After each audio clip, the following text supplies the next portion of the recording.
Chilling tales for dark nights.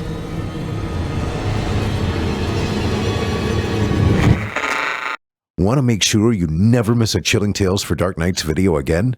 Be sure to subscribe and hit that bell to turn on notifications. It's time to turn off the lights and turn on the dark. Chilling tales for dark nights.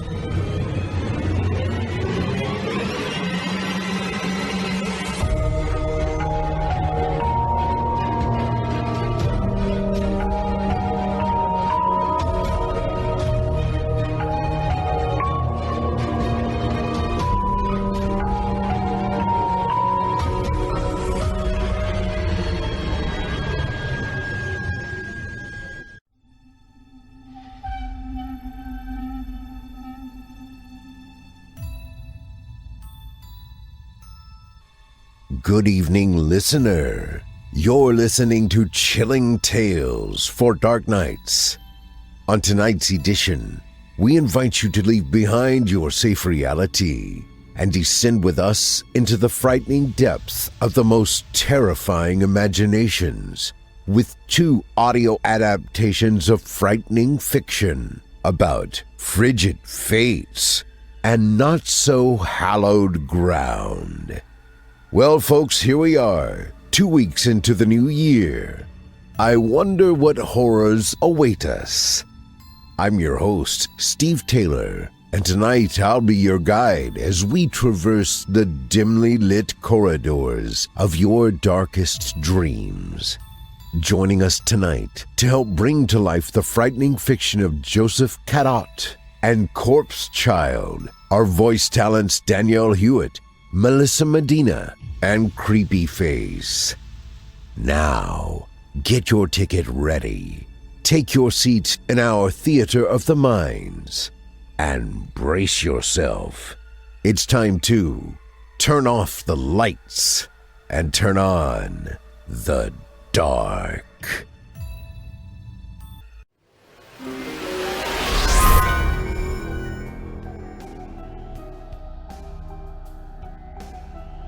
This episode of Chilling Tales for Dark Nights is brought to you by BetterHelp. This year, let's all resolve to be our best. When you're at your best, you can do great things. Of course, when life gets you bogged down and overwhelmed, as it inevitably does, you never show up the best version of yourself, right? Easier said than done. Working with a therapist can help you get closer to the best version of you. Because when you feel empowered, you're more prepared to take on everything life throws at you. So whatever 2023 brings, you'll handle it like a champ. Or at least a whole lot better than you did last year. If you want to live a more empowered life, therapy can get you there. Visit BetterHelp.com /chilling today to get 10% off your first month. That's BetterHelp, HELP.com /chilling.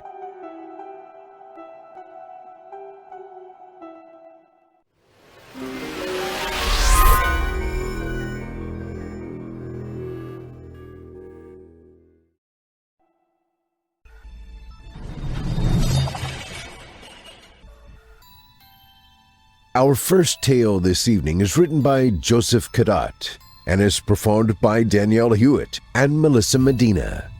This silly dark tale's title says it all, folks, don't you think? Bundle up for this one. So without further ado, I present to you The X in the Freezer. Ekaterina Bannock loved her ex-sister-in-law. Ophelia was smart, beautiful, and kind.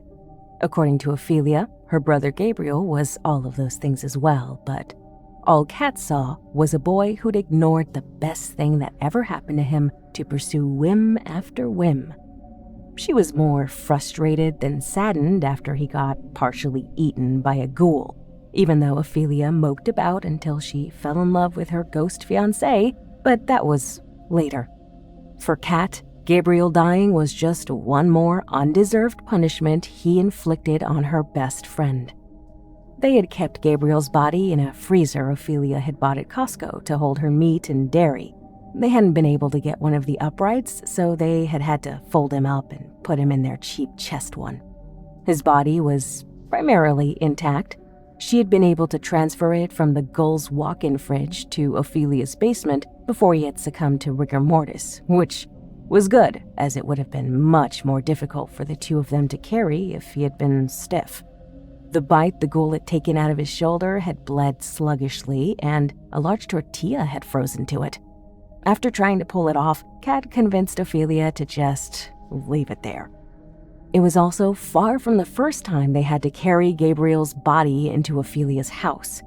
He would be out partying for days on end, or go camping, which is what he called his benders in the woods, for weeks, until they had to go pick him up at whatever park ranger station he'd been brought to. For a while, Ophelia had kept an old wheelchair in the garage and a small ramp, but she had put it on the curb under Kat's insistence the third time he had been dumped in front of her house by his buddies after the divorce.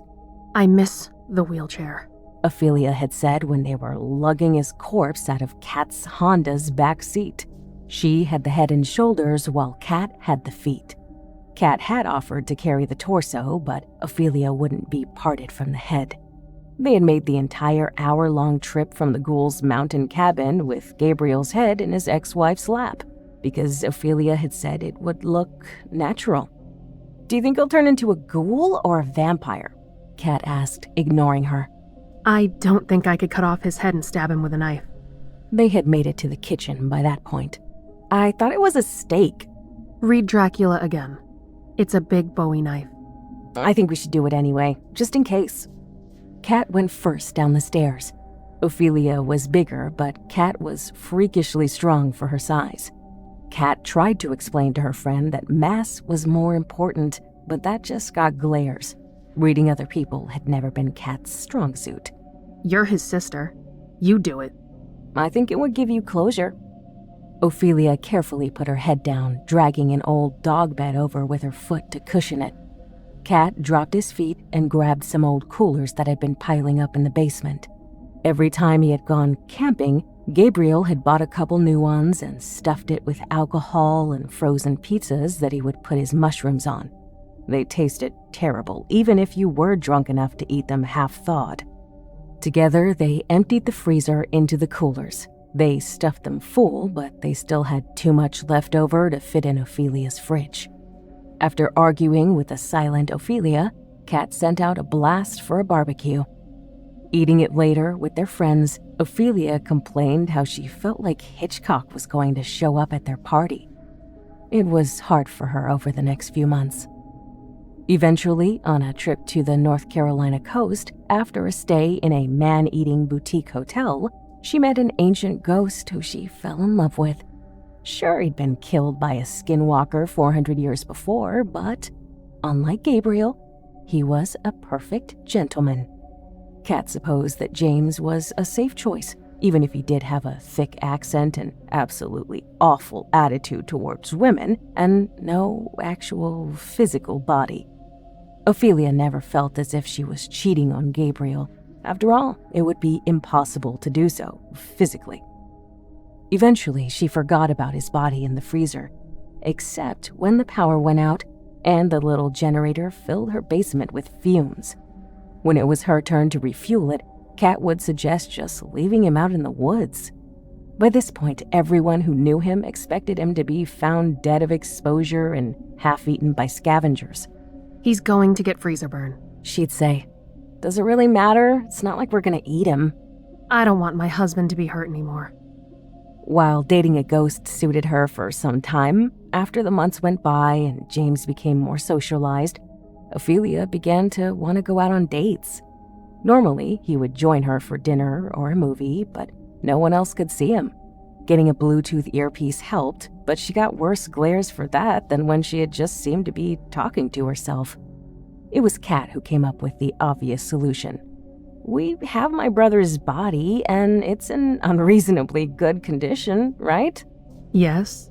James needs a body so you two can bump uglies, play with each other's fun bits, have sex.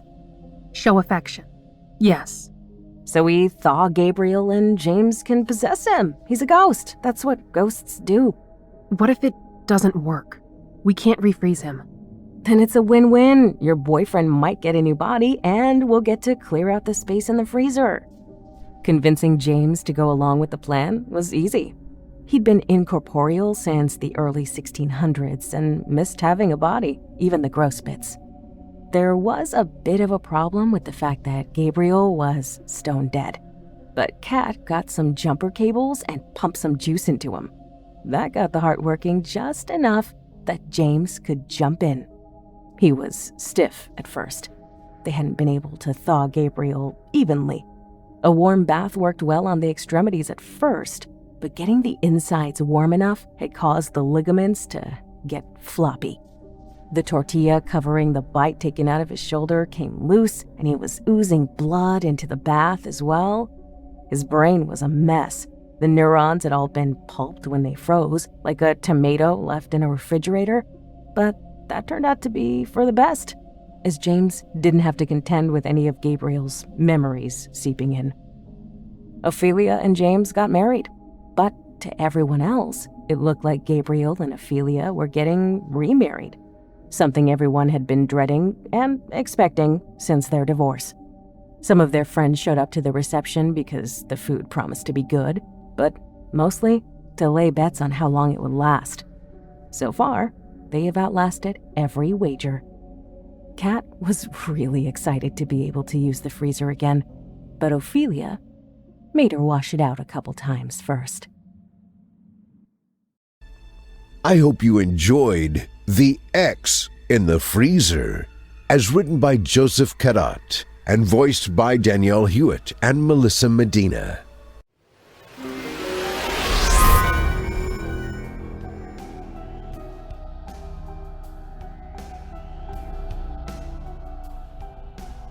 This episode of Chilling Tales for Dark Nights is brought to you by June's Journey.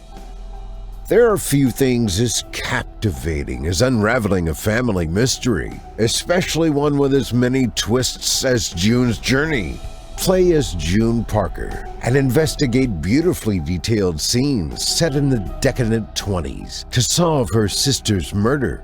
With a mystery that runs this deep, you'll keep coming back to explore new scenes, knowing the next clue is always in reach. If you love a good whodunit, you'll love June's Journey, our very favorite murder mystery/hidden object game from our friends at Wooga. Pick up where you left off to uncover new secrets, or start your investigation today and download June's Journey, available on Android and iOS mobile devices, as well as on PC through Facebook Games.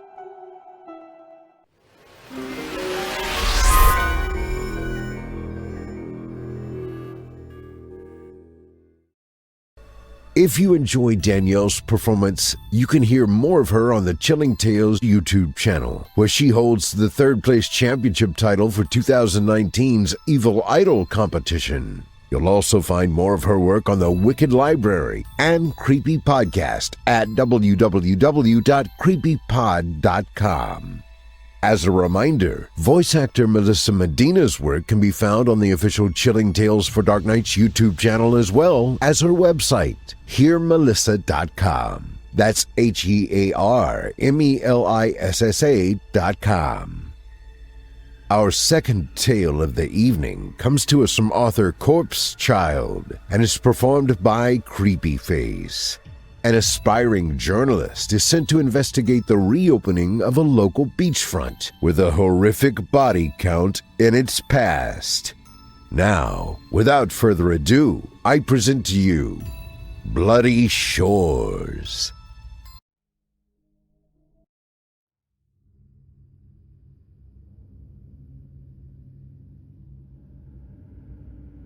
The shit I did for my job.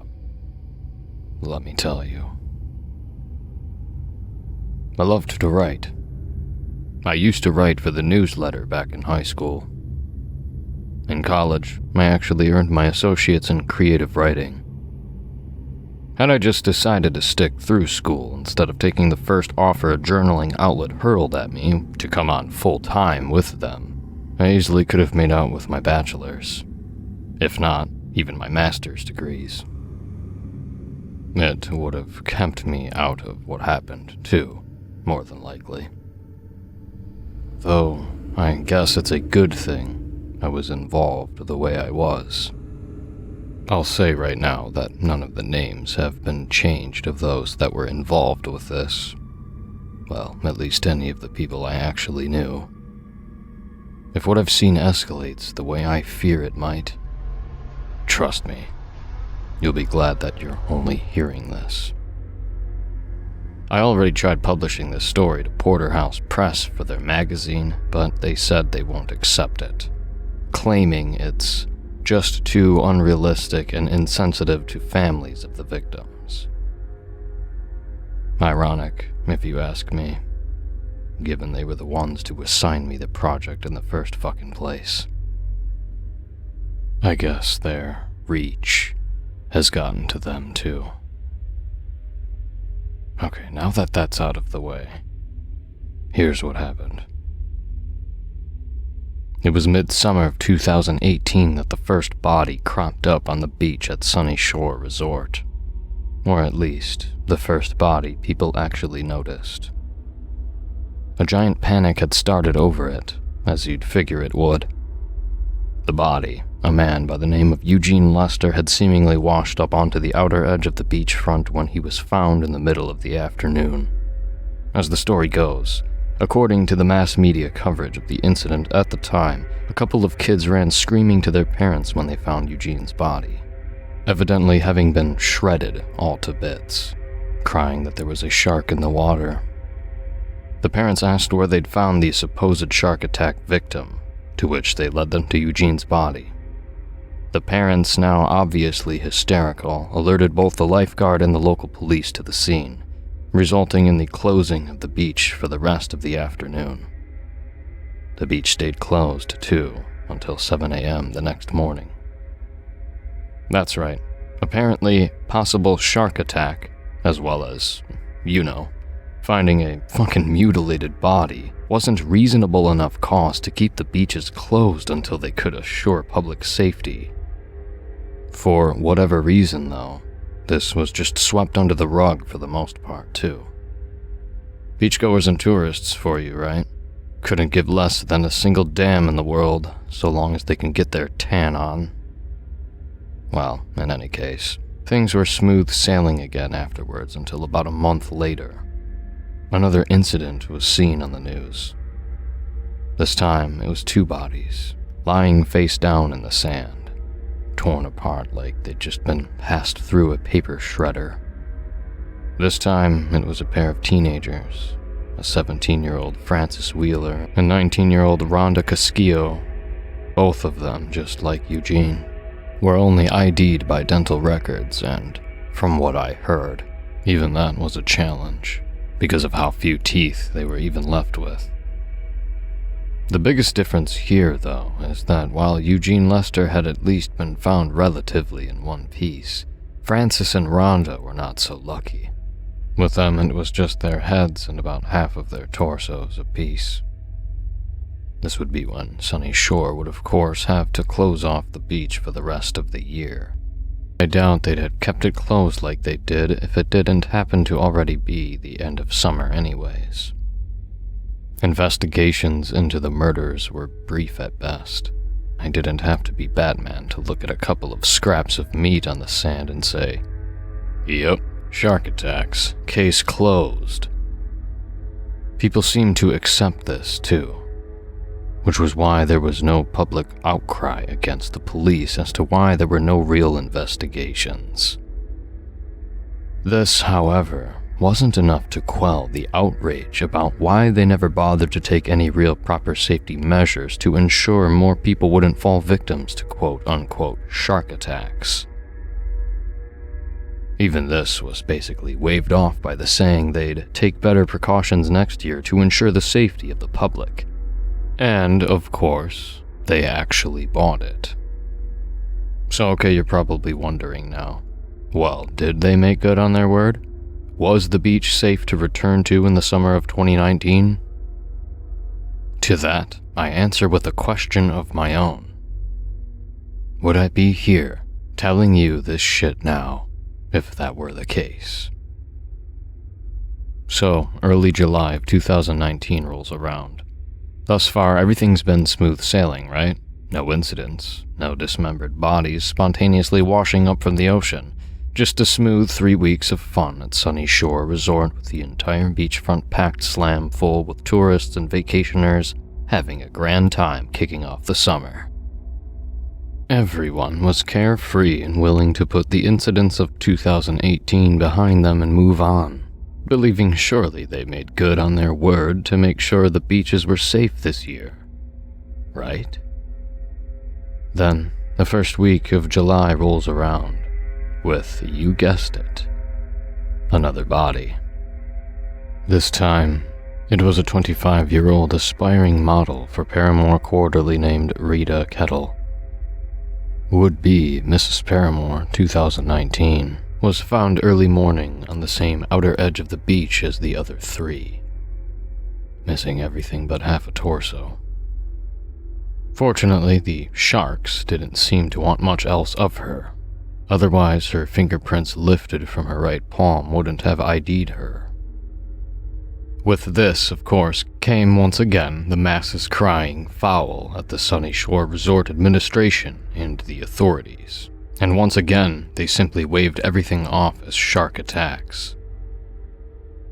While this wouldn't have raised any eyebrows with any other people who'd already been speculating that something else was behind the killings, it would raise eyebrows with the public in general. By mid-July, there was a distinct lack of patrons soaking in the sun along the beachfront at Sunny Shore. Day by day, the number dwindled. Where before you'd likely have a hell of a time trying to find a spot to lounge along the beach, now you'd be lucky to see any more than 2, maybe 300 patrons, and even that was pushing it. People were afraid there were sharks in the water, and weren't about to get suckered by another empty promise again. Though, as I said, it wasn't closed at any point, and enough people would still come out to catch the sun, and in turn, for some, an early funeral. The next few bodies were found within only a week of each other. Each one was more horrifically mauled than the other. None of them were found, though, until the week after. Well, not reported, anyways. This was the point where the public stopped believing the constant shark attack story, given the frequency of the deaths, as well as the fact that these individuals were apparently among the masses who weren't fond of the ocean anyway. Meaning it was unlikely they'd have even been near the water at any point during their stay at Sunny Shore. That's when a new possibility was brought into question. Could there be a serial killer on the loose stalking the beach? This once again forced the beach to close down. This time it was made clear that until either a suspect was apprehended or until it was clear that sharks were no longer any sort of issue, Sunny Shore Resort would not be opening again to the public. And that was that. For the rest of 2019, Sunny Shore Resort remained closed. It was hoped, of course, that everything would have blown right over by 2020.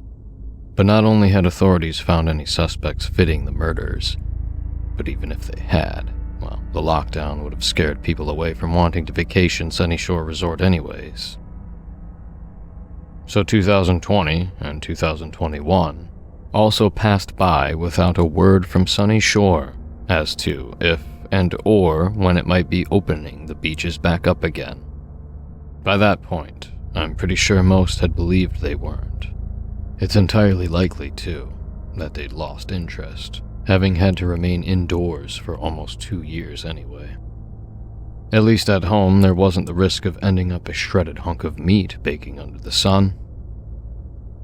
Imagine then the surprise everyone felt when at the beginning of the week, word spread through CNN and across social media that Sunny Shore Resort was finally going to reopen its doors to the public at the end of June, even though no word had spread yet of any arrests for the prior murders or anything.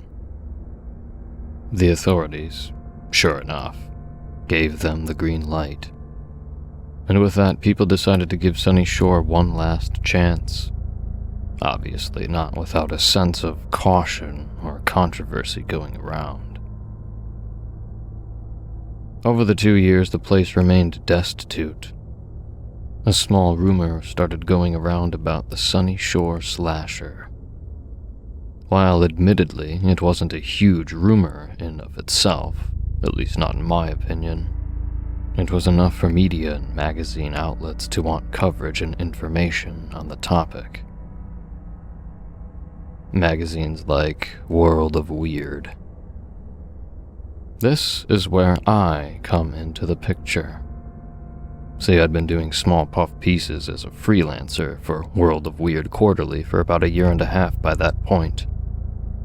I was midway into my sophomore year of college and I wanted to really be able to solidify my writing career with them. So when they offered me this chance, having garnered a small bit of praise for the aforementioned puff pieces, I would, of course, say yes. I will say, though, that I was curious as to why this case in particular was so interesting to them, given that most of their content dealt with mysteries surrounding supernatural phenomena or strange unexplainable occurrences. Basically, think the dollar store version of Ripley's Believe It or Not. They told me, though, that part of it was that they wanted to see if there was even such a thing as the Sunny Shore slasher. And if so, how hasn't he been caught? And why were the authorities seemingly so lax with letting the place open back up again, despite never having caught the guy? That, and we'd also been running into a dry spell with new material, so we were also just taking anything we could even get at this point. Fair enough, I figured. It was the first Friday in June that I got to the beach. It was about a 3.5 to 4 hour drive to Sunny Shore from where I lived in Mount Holly, North Carolina. It probably would have taken me longer to get there if traffic were like it was 2 years ago before the rumors of the Sunny Shore slasher. As it was, though, there was essentially no real traffic to speak of outside of the normal day-to-day fare. Folks, I guessed, just weren't as excited as we'd hoped that the beach was opening back up again. That made me a bit worried about how much I was gonna be able to dig up anything about the whole situation, though. This idea was solidified a bit further when I saw that the car lots were all but barren, save for a few hundred cars here and there. Great, real interesting story this is gonna be. I thought as I got out and made my way to the reception desk to book a room for the week. The woman at the reception desk looked like just about every stereotypical desk jockey does in the movies.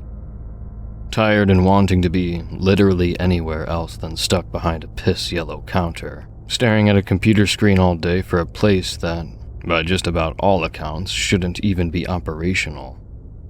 "One room for the week, please," I said as enthusiastically as I could.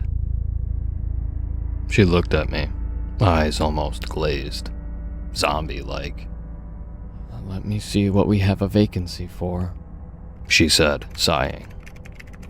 I chuckled awkwardly and said, "It doesn't have to be too fancy or anything." She just ignored me and continued clacking away at her keyboard. "Looks like we got an opening for one along the beachfront," she said. "That's perfect." "All right. And you said you were planning to stay for a week?" "Yes, ma'am." She began typing on her keyboard again and asked me my name and date of birth. "Maxwell Davidson, February 13th, 1998. She typed that in and I remarked, "You can just call me Maddie, though." I tried to snicker at this. It was an old in-joke a girlfriend would use to tease me with. Clearly it wasn't working on this chick, though, judging from the look on her face that said, "Really, dude?" With that, I just lowered my head and waited for her to do her thing so I could go in. She got out the reservation book and told me to initial and date the specified boxes. That'll be $276.50. Will it be cash, check, or card? Card, I replied. I got out the company card given to me by World of Weird. Yes, it was an all-expense-paid venture. You seriously thought I'd pay almost $300 for this trip out of my pocket? Like hell. And paid for the room. She handed me the keys and I speed-walked out of the office area to my car without another word. The address on the key had me at room 3 of the Sunny Shore Suite building.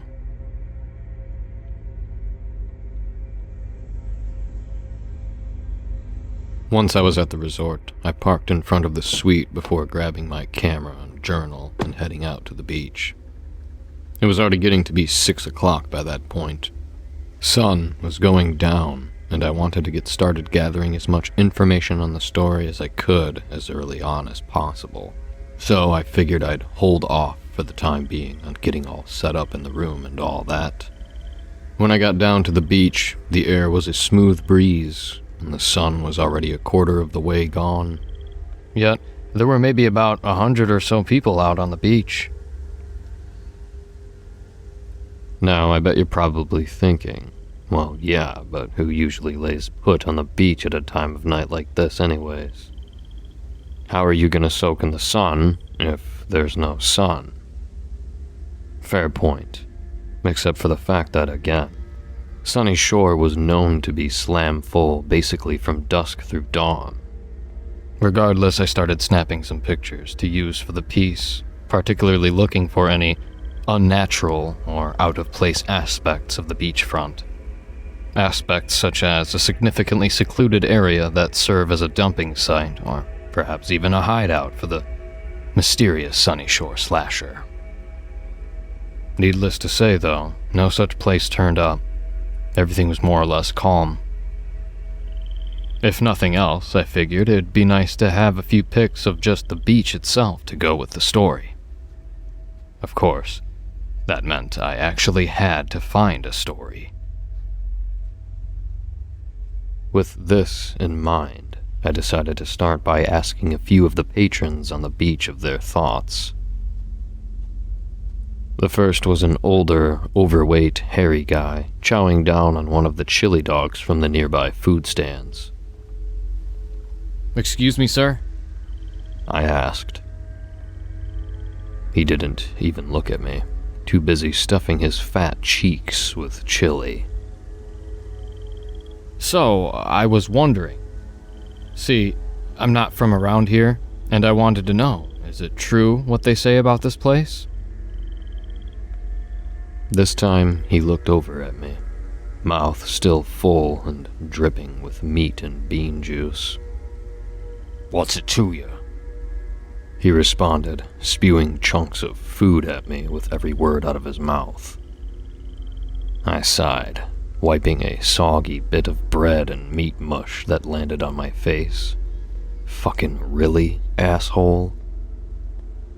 As collected as I could manage, I forced a smile and said, "I was just curious to know if you think it's true what people are saying about there being a possible maniac on the loose." Fatso just continued glaring at me.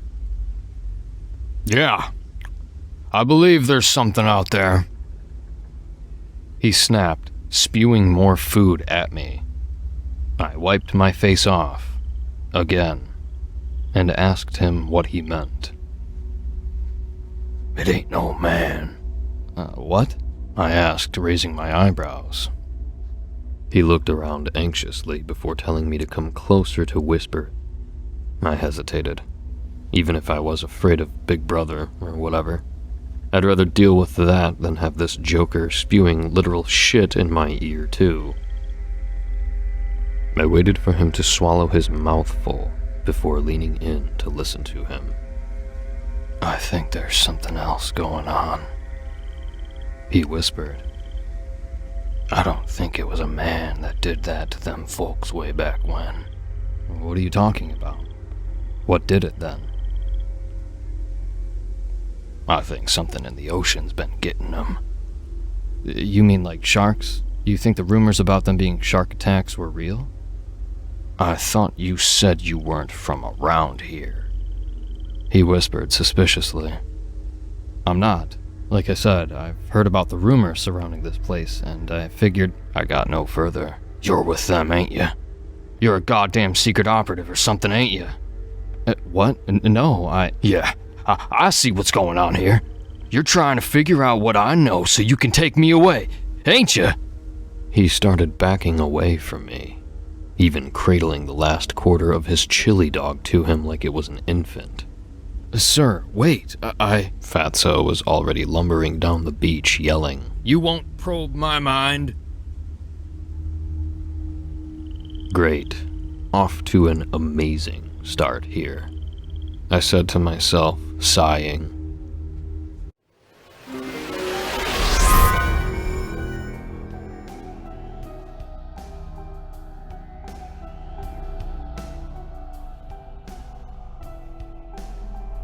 This episode of Chilling Tales for Dark Nights is brought to you by BetterHelp. Being the best you that you can be is a pretty hit or miss proposition. Mostly miss. The problem isn't you necessarily, but everything else. Take away the money problems, the job stress, the family stuff, and still, you're left with your personal problems, your vices, your afflictions, your demons. Holy cow, you've got it rough! No wonder it's so hard to be your best. Shame, too, because when you are, it's really something to behold. Honestly, it's magnificent. Well, I'm glad we're having this talk because there's something you need to know. The path to perseverance is clear. Better yet, it's easy, convenient, and surprisingly affordable. It's BetterHelp Online Therapy. BetterHelp's licensed therapists are trained to help you identify the source of your challenges and develop coping skills to take them on. No matter what you're up against, BetterHelp has someone ready to meet your needs and can hook you up with them within 48 hours. It's easy. Fill out an online questionnaire and you'll be matched with the perfect person for the job. From then on, you're never alone. You can text your therapist anytime and receive prompt, thoughtful advice. Every week, you can schedule video chats or phone calls, whichever you prefer, all without setting foot in an office. It's the time-proven treatment of therapy with modern-day efficiency. It's like having a professional licensed therapist right in your pocket. Seriously, it's no wonder people rave about therapy. I do too. In my opinion, having a dedicated counselor is a tremendous asset. If you're anything like me, you'll wonder how you navigated life's rocky terrain without it. It'll always be rocky, but with BetterHelp, you'll have sure footing.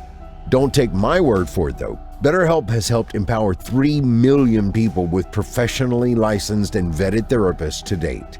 You know who else I think would love BetterHelp? Here's a hint. Who's got 2 thumbs, patiently sits through ad reads, and deserves to be the best they can be? You, baby. So feel free to put your thumbs away for now, and let's make this happen. If you want to live a more empowered life, therapy can get you there. Visit BetterHelp.com/chilling today to get 10% off your first month. That's BetterHelp, HELP.com/chilling. Thank you for your support and for supporting our valuable sponsors.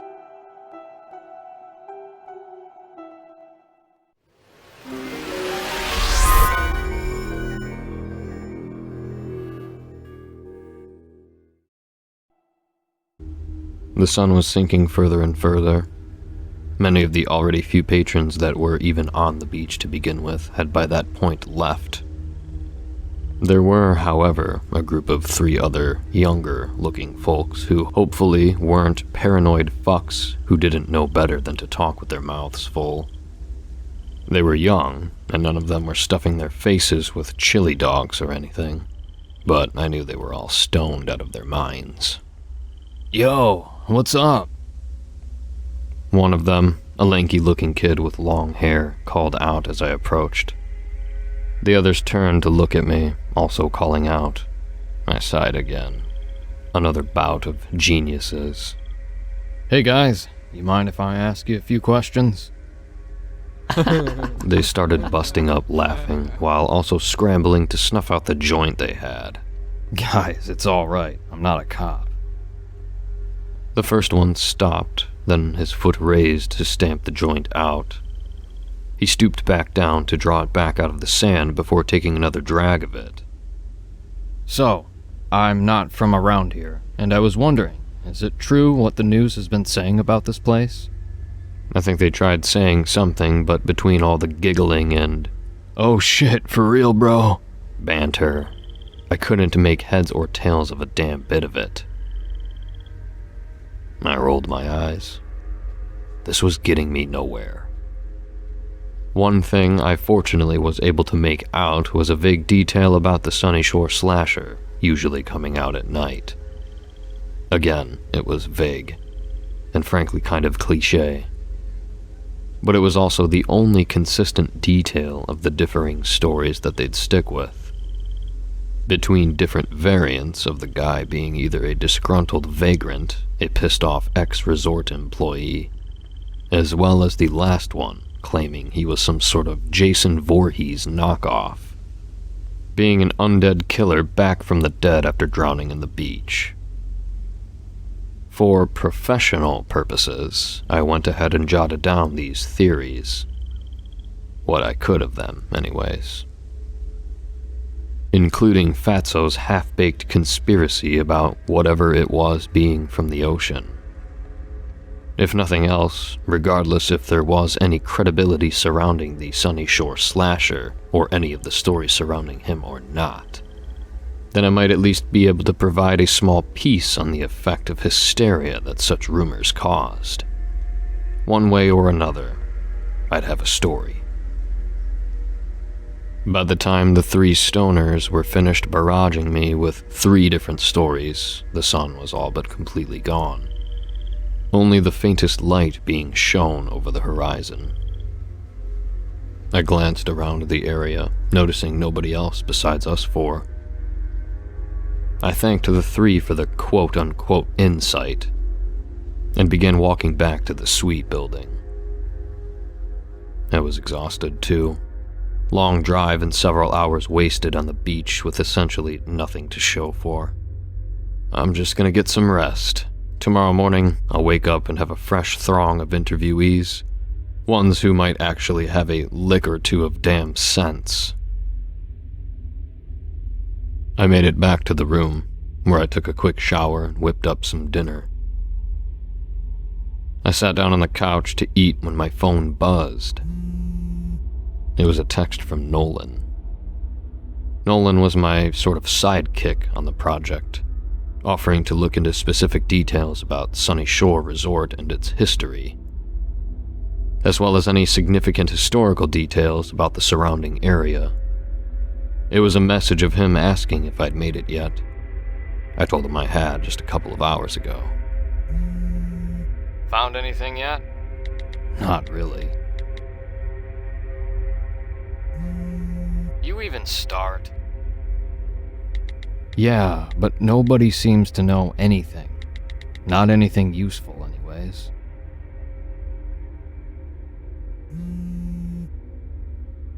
What do you mean? Well, people either think this fucker's some sort of sea creature or Jason Voorhees. You tell me.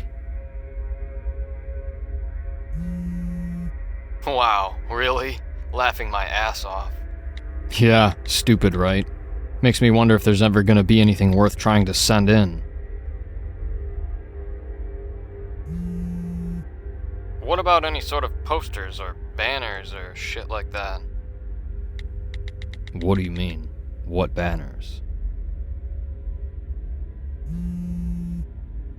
You know, like, "Welcome to Sunny Shore Resort. Come visit our gift shop where we have the murder weapon used by the Sunny Shore slasher himself." Shit like that. No, I don't think they're wanting to publicize like that.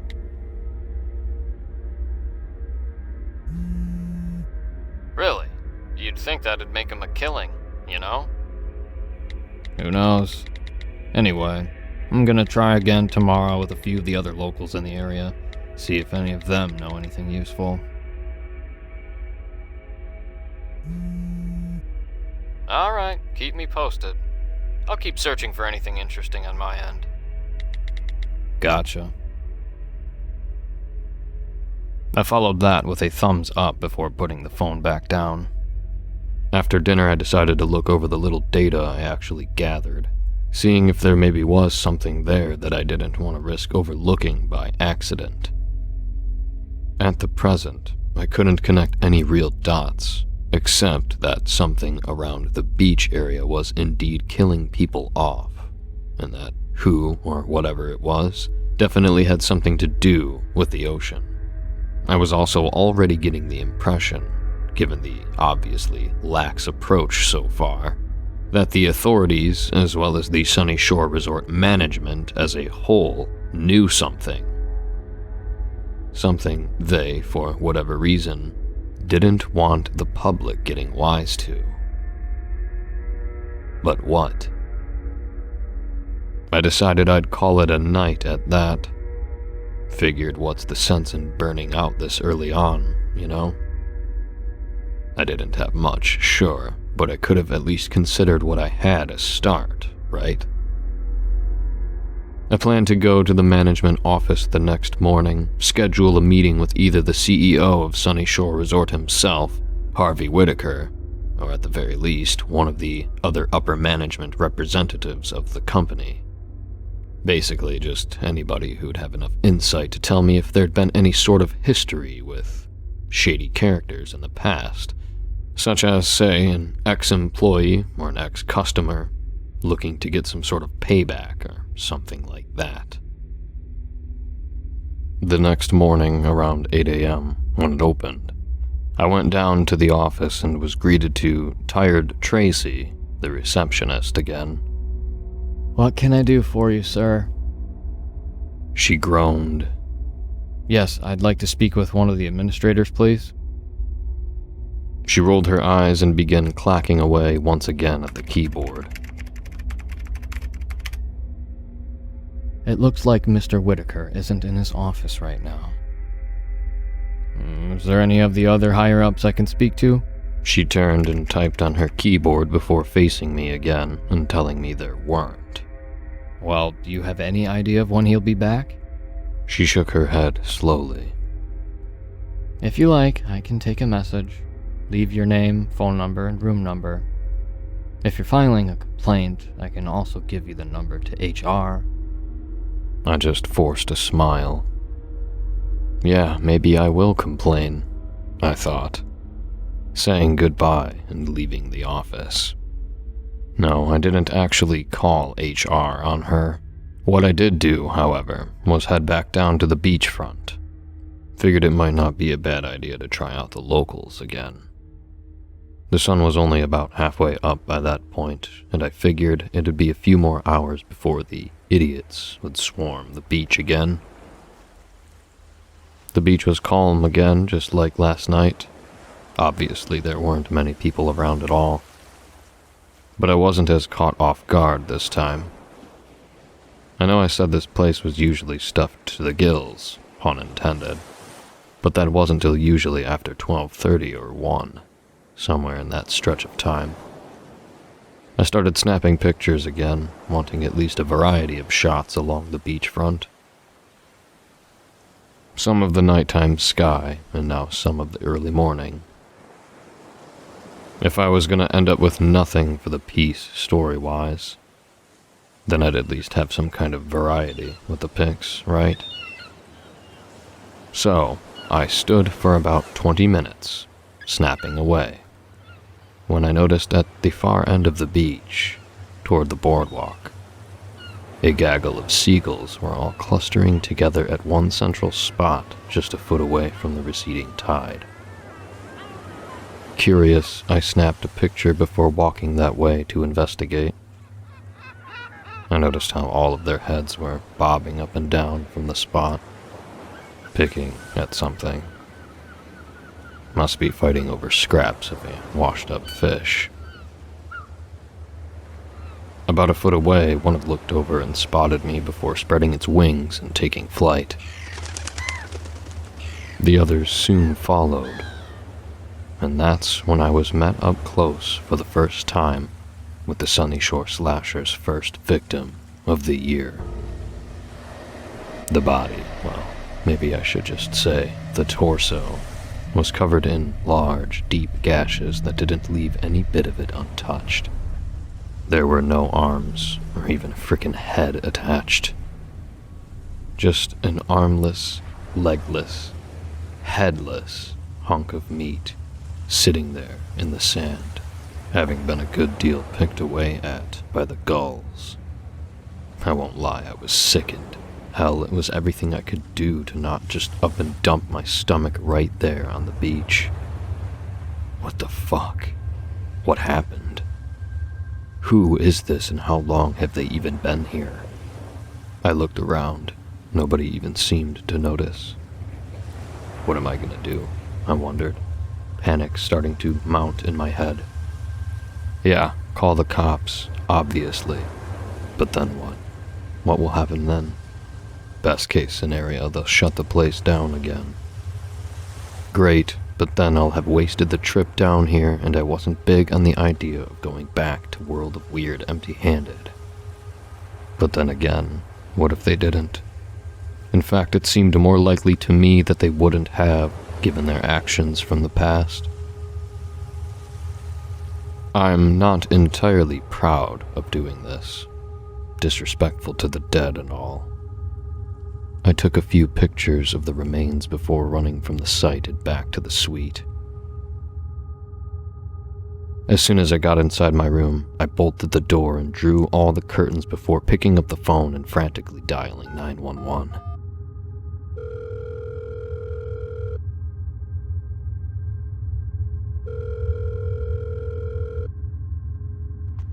911 dispatch, what is your emergency? Hello, yes.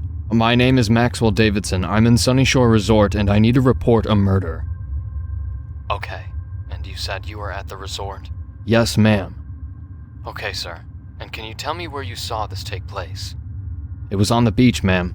I didn't see the murder. I only found the body. I see. And you didn't see anyone fleeing the scene? No, ma'am. I didn't. I found it just a few minutes ago. It's still there, though. All right, sir. I'm sending a unit there now. Are you somewhere safe? Yeah, I'm in my room in the Sunny Shore suite. Okay. And are there any sharp weapons on you? Is the door unlocked? Yeah. Good. I want you to sit tight where you are. A unit is being sent to your location now. The line cut off after that. I was confused. Why was she asking me if I had any sharp weapons? What did that matter? I mean, yeah, I knew they'd sometimes ask that for safety reasons, but I thought that was only done if they were suspicious of you, or if you were the one calling to confess to something like this. Granted, I never really knew much of standard police protocol, but still, something about that made me worried. I realized, though, that I told them that I didn't actually see who or what did it. That could mean whoever did this is lurking around the beach somewhere, possibly even the suite. Even if they weren't suspecting of me, that would mean I wasn't safe stepping out of the room. I went ahead and unlocked the door for the police, but remained braced against it. Once I hear the knock of the police, I figured I could open the door then. While I was waiting, I went ahead and started sending the pictures to Nolan. Dude, I just found this. What is this? This a body? Yeah.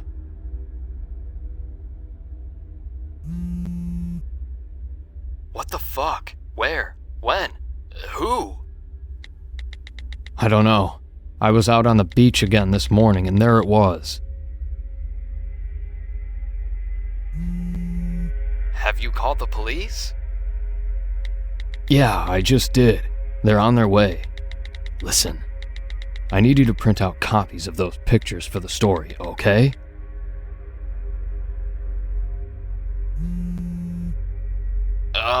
I mean, okay, yeah, but... What?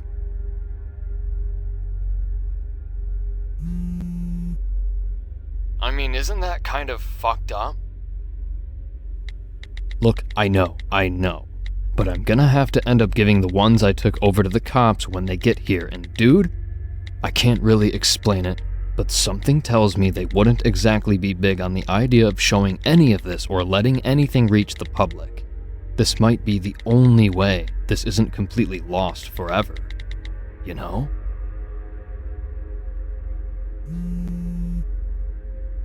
Yeah, alright, man. Just please don't go pissing off the wrong people with this. I can't handle another snafu like what happened with your little stint at Area 51. I rolled my eyes. He was always teasing me with that one. It was one fucking time. Look, I'll be fine. Just print those off for me. That way, if nothing else, we'll have at least something to show for the project. I was jolted up when I heard the knock at the door. I slowly stood up and looked through the peephole. Sure enough, it was 2 female officers standing at my door. I opened the door. Hello? Maxwell Davidson, the lead officer asked. Yeah? We're with the Mecklenburg County PD. We're responding to a call about a body being discovered. I noticed her starting to peek around the room from the doorway. Yes, on the beach, I replied, growing somewhat nervous now. She looked back to me. Okay, could you step outside for us, please? The officer asked. I hesitated. Why? The 2 of them fixed me with a cold stare, the kind that told me without telling me that they really weren't in the mood to ask twice. Step outside, sir, said the lead officer, somewhat harsher than before. I stepped outside, shaking. Before I knew it, the partner was walking into the suite. Hey, what the hell are you? I was cut off, however, when the lead officer began hemming me against the wall. Hey, what is this? What are you doing? Maxwell Davidson, you have the right to remain silent. Anything you say or do can be used in the court. What the hell? What are you talking about? And what am I being arrested for? I got no answer for this. Instead, she continued to cuff me while I heard the partner tearing through my room. What the fuck are you 2 doing? The partner came out of the room, holding my camera. Hey, that's my camera! Move it, sir, barked the lead officer harshly. I was then shoved down the hallway and out of the suite. Once out, I was rudely shoved in the back of the police cruiser before being driven to the station about 10-15 minutes away.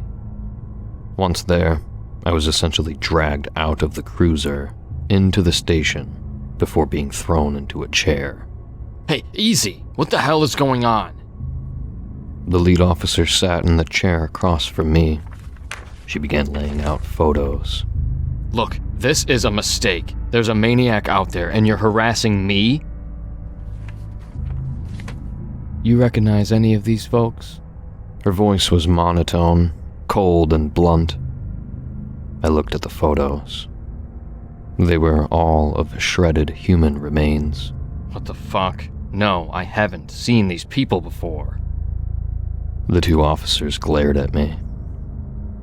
What? I didn't do this. How could I? How? The lead officer asked.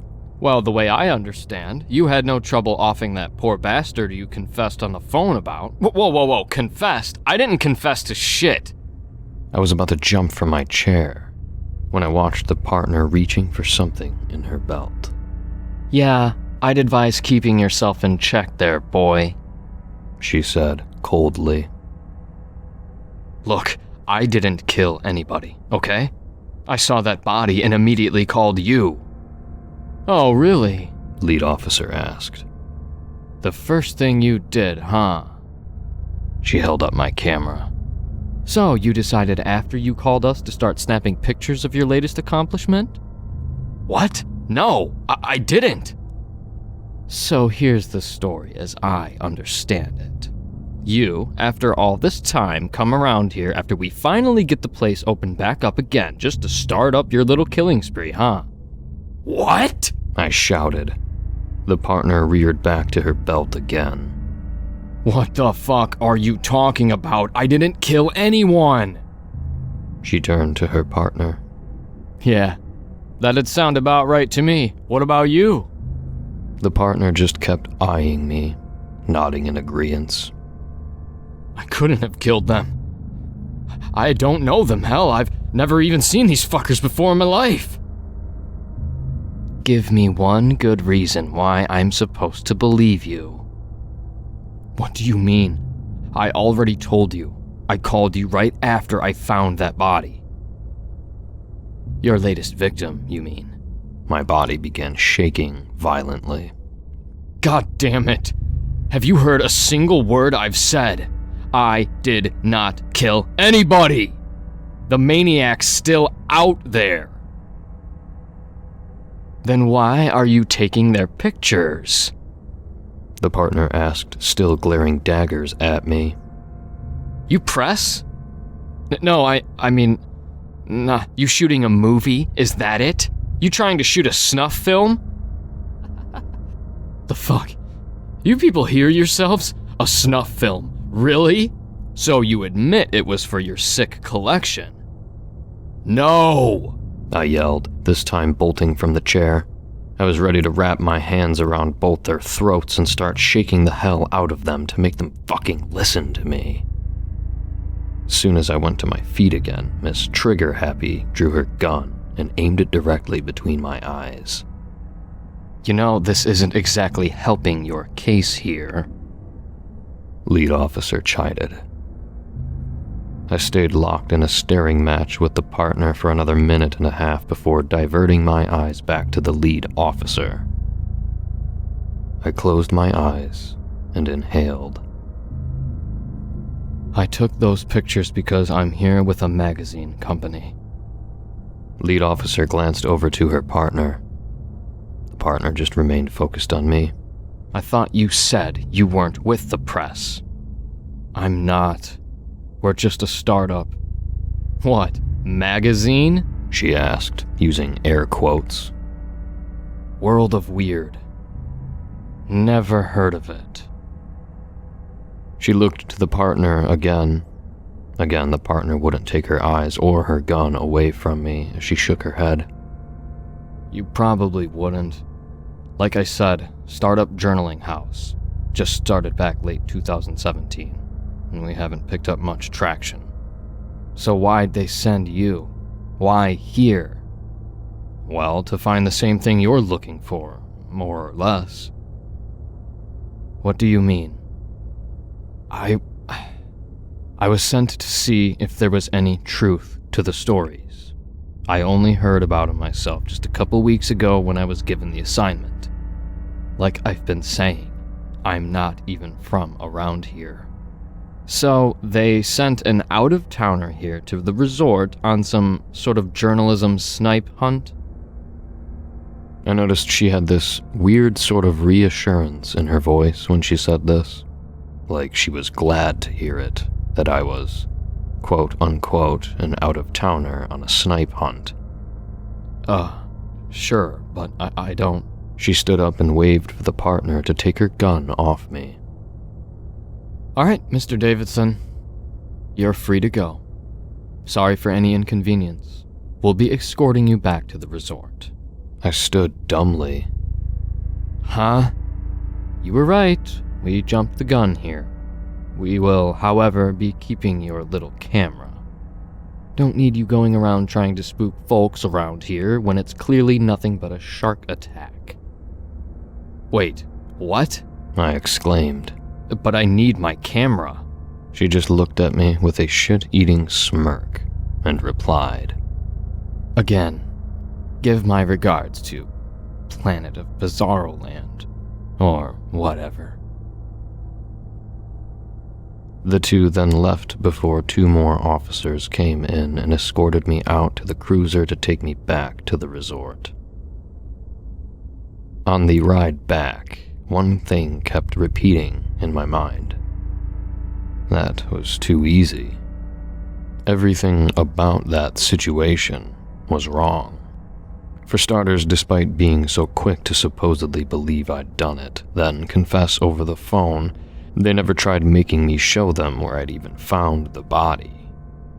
Not only that, but they were so quick to let me go after I told them about World of Weird, readily dismissing me as just a wingnut spouting bullshit and writing off yet another murder as just another shark attack. To top all of that off, they were adamant about keeping my camera just to be able to keep this story. In other words, I couldn't tell whether they themselves actually believed in the legends of the Sunny Shore slasher, or if they were just trying to shut everybody up. One thing I was 100% certain of, though, was that there was definitely something they weren't wanting me to see, and it definitely had something to do with the bodies. When we got back to Sunny Shore, I was dropped off, being left with a warning. Word of the wise. Next time, just remember that sharks tend to feed at night here. That's all. Got it? I didn't reply, nor did they wait for one before speeding off. Immediately, I scurried back to my suite. It was about 3 o'clock or so by that point. Still enough time to try and figure out what I was going to do next. I will say, those cops might have been desperate and wildly extreme in their approach, but thank God they were so desperate that they never thought to take my phone. Not only that, but I was forward-thinking enough to go ahead and send the pictures they confiscated to Nolan. At least now, I'm not completely starting from scratch. Nolan Peters, the human thumb drive. But regardless, that still begged the other question. How was I supposed to proceed going forward? I found when I came back to the room, to my dismay, that during her little rampage through my suite, Miss Trigger Happy went and also smashed the absolute shit out of my $400 laptop. Thanks, bitch. I went ahead and made a side note that would be a good thing to talk about in the story. Not only that, but without the camera, the best quality I'd have been able to get was whatever my Nokia from back in 2013 could manage. Not exactly ideal for someone like me who was trying to make a foothold with an up-and-coming journalism outlet. Especially not if I was trying to be taken seriously. It was bad enough they were going to the extremes they were just to shut me up. Of course, then, what exactly were my options? To simply give up, say fuck this place and go back home? And what would that prove? Aside from the fact that I wasn't a qualified enough journalist to deliver a story like I'd promised? They'd win. Whoever and why they're doing it, they'd win. Suppressing the truth, whatever it may be. And those that died, they'd get thrown under the rug as a bunch of unlucky nobodies, effectively forgotten about. No, I'd find a way to keep going with this. Either that, or I'd make a way. The first thing I did was to try calling Nolan to tell him what was going on. And because I have a feeling I know what you're about to say, yes, I'm well aware they could have been tapping the phones. But I needed someone to know, even if it wasn't the public as a whole, should I go missing or whatever. As it happened, it was straight to voicemail, all 3 times. I ended up leaving him a message. Hey man, it's me, Max. Listen, I needed to make sure those pictures I sent you don't go anywhere. Shit's gotten fucky around here, and I don't know what it is. But I know for a fact they don't want the public to know about it. So, yeah, just, if anything happens, anything takes a jog sideways, I need you to make sure that stuff makes it into the hands of World of Weird, okay, man? Thanks.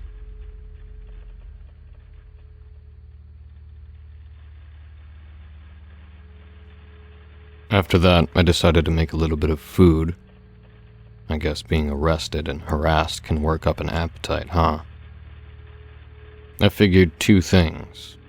One, having only just gotten let go for poking around too much, it'd be wise to lay low for at least another couple of hours before I try to get any more work done.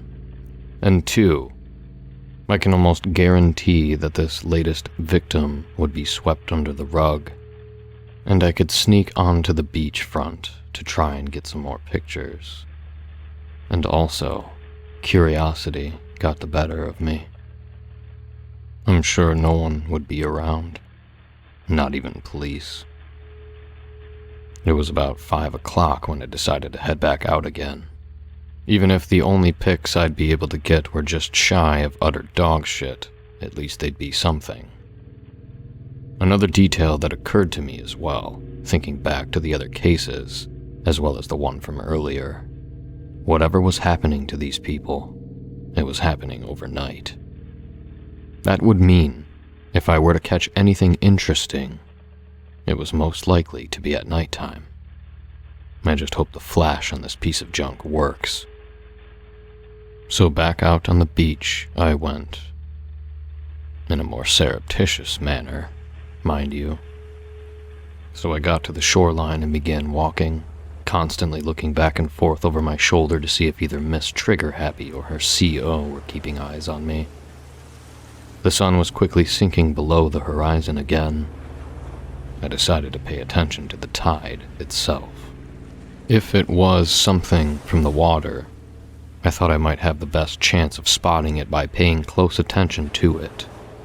Of course, what exactly it was I was supposed to be looking for, I wasn't sure. I wasn't sure if I was supposed to be looking for a person, the dorsal fin of a shark, or what. Then, from the distance across the horizon, I began to hear it.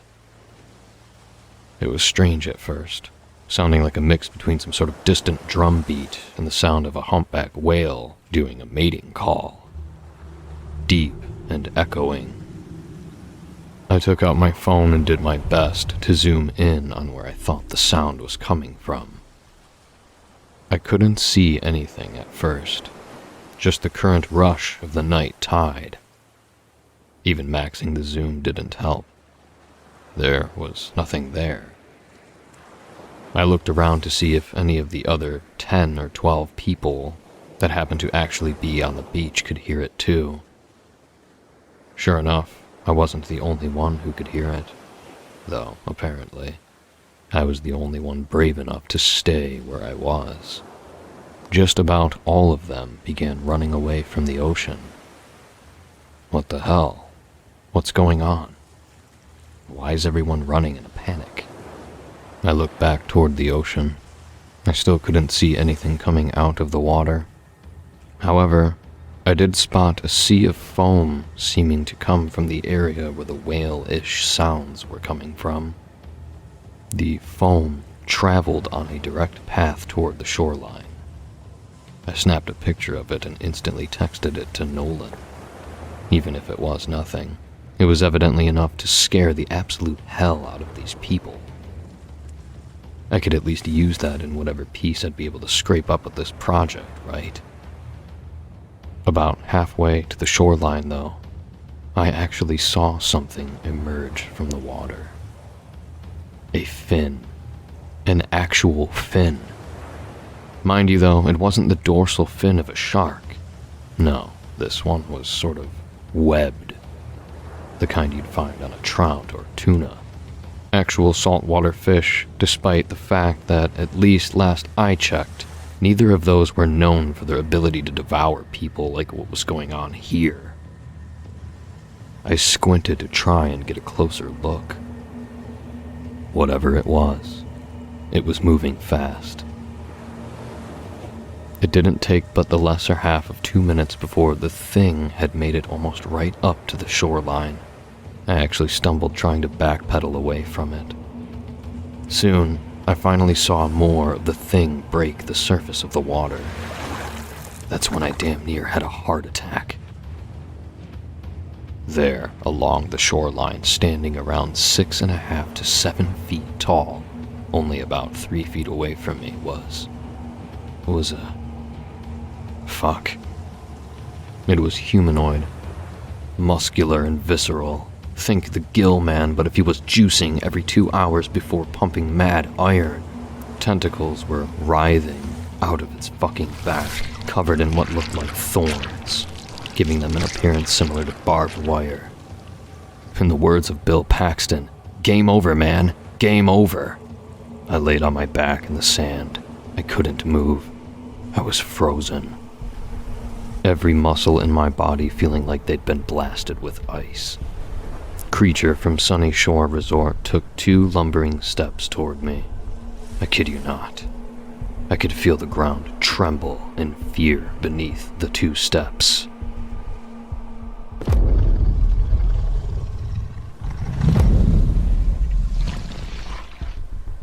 The creature took 2 more steps toward me. Its marbled, globulous eyes beat down on me, bulging and twitching erratically. The creature's breathing was heavy, almost snarling, if fish could snarl. 2 rumbling steps more, driving the earth around me further and further toward an earthquake. My heart was skipping about 5 beats with each quaking step, and taking such huge strides as it was, the creature was soon looming over me. It looked straight down at me, a grizzly looking down upon a wounded deer, or rather, a shark staring down at a guppy with his mouth caught on a big-ass hook. It wasn't until I heard this sound, like 10 nails being dragged across a blackboard while underwater coming from behind me, that I even found it in me to turn around. 2 hooded figures were behind me, holding torches, their hands raised in the air, waving the torches almost in a defensive manner at the creature. The creature responded with a roar of its own that I swear caused an actual earthquake this time.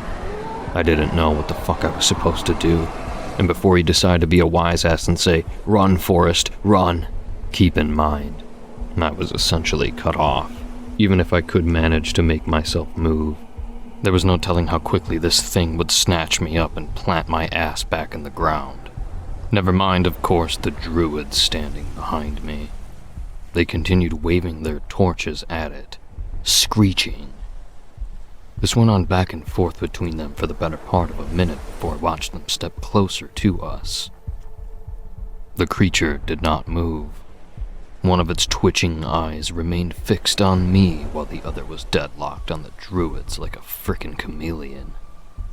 Then, from further off in the distance, behind the hooded figures, I heard what sounded like a woman screaming with a slightly deeper sound.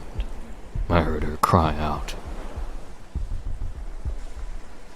Looking closer, I saw another figure. This one taller than the 2 behind me, and at least at first glance appeared to be wearing a fish mask that looked similar to the creature. He had one hand raised in the air with the other firmly grasping the struggling woman. I heard him cry out again, to which the creature responded with another earth-shaking roar of its own.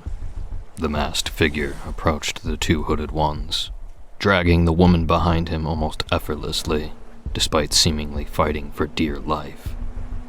My heart sped up when I saw who the would-be victim was.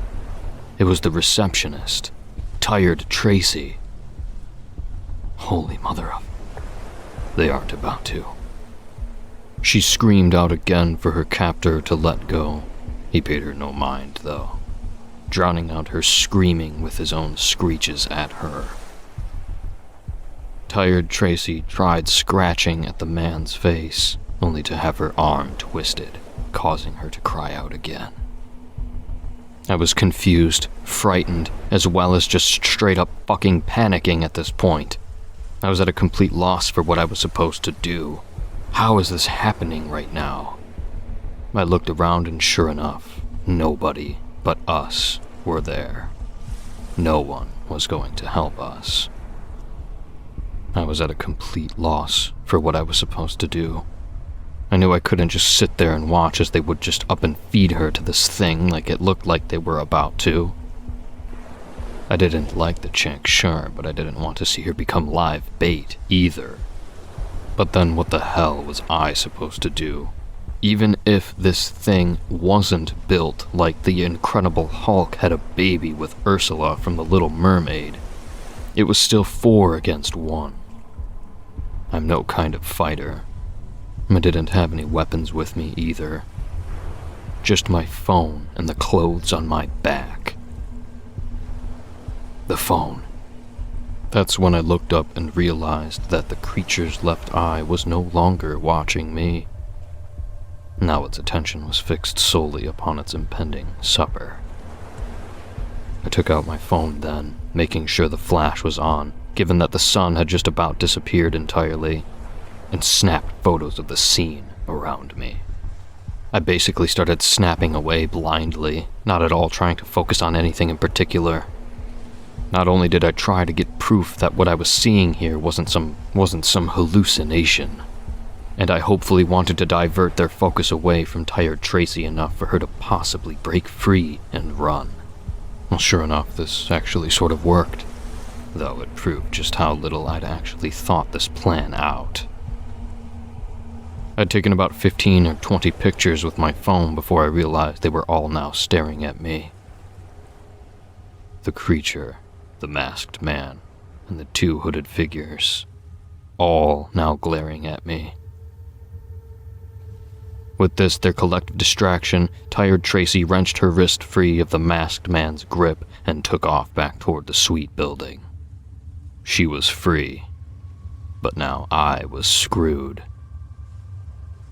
The 4 of them now had their sights on me, and I could tell they were pissed off. I wasn't entirely clear on what was exactly happening here, but I wasn't an idiot. This was apparently some human sacrifice, and I'd just gotten myself knee-deep in it, where I evidently didn't belong. I got a chance to look around the area. I noticed that in the commotion of Tired Tracy escaping, I was cut off except for directly behind me. Thinking quickly, I chucked my phone at the masked man before turning and booking it in the opposite direction. What else was I supposed to use? Again, no weapon. I couldn't hear them, but I wasn't gonna dare risk turning to look behind me. I had to have been gunning it as fast as a cheetah, at least that's how it felt anyway. I didn't know where I was heading either. I couldn't think about that. Hell, I could barely even think at all. Aside from, oh please God, don't let those fucking things catch me. What the hell did I just see? Sure enough, God was actually listening, because after about 5 to 10 minutes of running blindly, exhausting myself to the point where I was ready to collapse face first in the sand, I looked back to see the coast appeared to be clear. They hadn't chased after me. I had just enough breath in me to allow myself a laugh of relief, before I did end up falling to my side on the beach. The adrenaline wore off almost as quickly as it came. In only 5 seconds after collapsing, my ass was out like a busted light.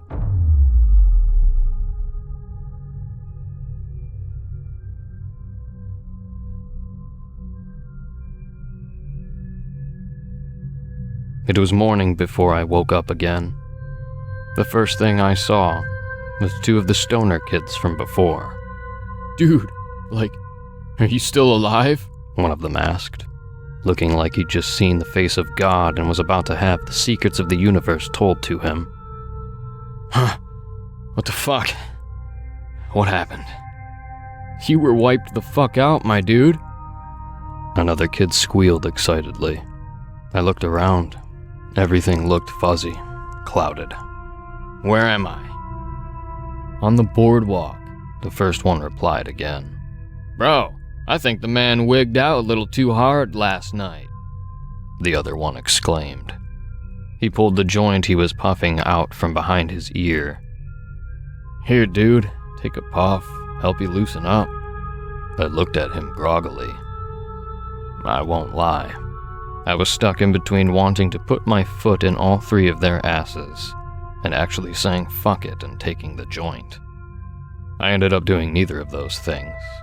Instead, I stood up and started trying to stumble my way back to where I thought I remembered running from the previous night.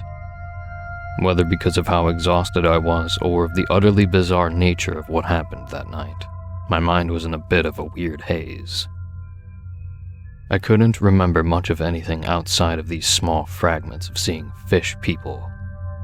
Eventually, though, I actually managed to find my phone laying buried in the sand, right next to what looked like a big-ass footprint that no one was going to mistake as being a person's. That's when everything came flooding back to me, and I swiped my phone up from the sand. I tried dusting it off and turning it on, only to find that both the battery was dead and the SIM card had been removed. Fuck. That was it. I was screwed, essentially. Even getting the phone turned back on, I'd still lose all the pictures from that night. I had the ones that had been sent to Nolan, sure, but no one was going to take that seriously. Just another shark attack. That'd be what they'd call it. Yeah, okay, it'd be a story, and yeah, I'd make a bit of cash from it. But that's not what the fuck happened here. I knew it. Tired Tracy knew it. And I was willing to bet every penny to my name the police knew about it as well. That then became my next move. Find Tired Tracy and figure out what they were doing with her on the beach that night. I took a glance down at the footprint and back to the morning tide. And it wouldn't be long before that'd be washed away. God damn it. What I wouldn't give to have my camera again. I went back to the Sunny Shore suite, only to find someone else at the reception desk. This new girl was younger than Tired Tracy, and much more perky. Annoyingly so, in fact. Well, hello there, sir. How can I help you? I was wondering, what happened to the lady that was here yesterday? Oh, her? Well... She gave me a plastic sort of smile and giggled. She said she just didn't have the spirit for this anymore. But I'm here, and I hope I can make your stay with us unforgettable.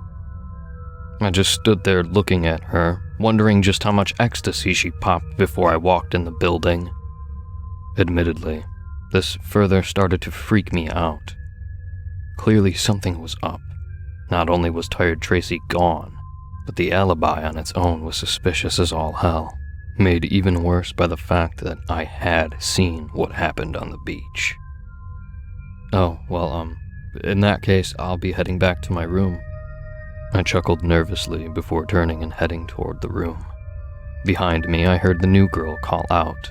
Okay, if you need anything, sweetheart, I'm just a whisper away. I looked back briefly to see her standing at the other end of the hall, big-ass grin plastered on her face, waving at me like she was one of those inflatables at a car dealership. Freaky-ass receptionist now. Great. I got back in the room, slamming and locking the door after making sure I wasn't being followed by freaky new girl, and stood for a moment in the middle of the room. I was stuck. I mean, the story was there. I saw it. But how the hell was I gonna get others to? What am I supposed to do now? The answer, at least for the immediate time being, was get another phone with a SIM card and get my phone working again. If nothing else, I needed to re-establish contact with Nolan if I was gonna at least have a shot of turning something in for World of Weird. I managed to pick up a relatively cheap burner phone and took the SIM card out of it before texting Nolan. Nolan, it's me, Max. You there? It was about another 20 minutes or so before he replied. Max, hey man, new phone? Sorta. Listen, some crazy shit's gone down here since yesterday afternoon, okay?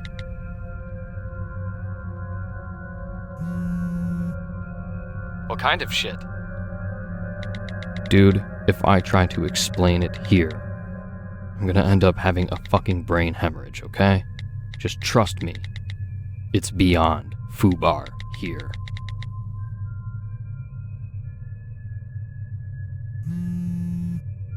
Okay, so what are you telling me this for? Well, have you still got the pics I sent you earlier? Yeah. Good. I'm only asking because what I saw, I believe I wasn't supposed to, if you take my meaning. What? God damn it, Max. Didn't I tell you not to go pissing people off? Look, I didn't do a damn thing, okay? All I did was report the body to the police. Next thing I knew, my laptop was getting smashed, and I was getting dragged out of the suite in handcuffs. Wait, you were arrested? What the fuck, man? Why?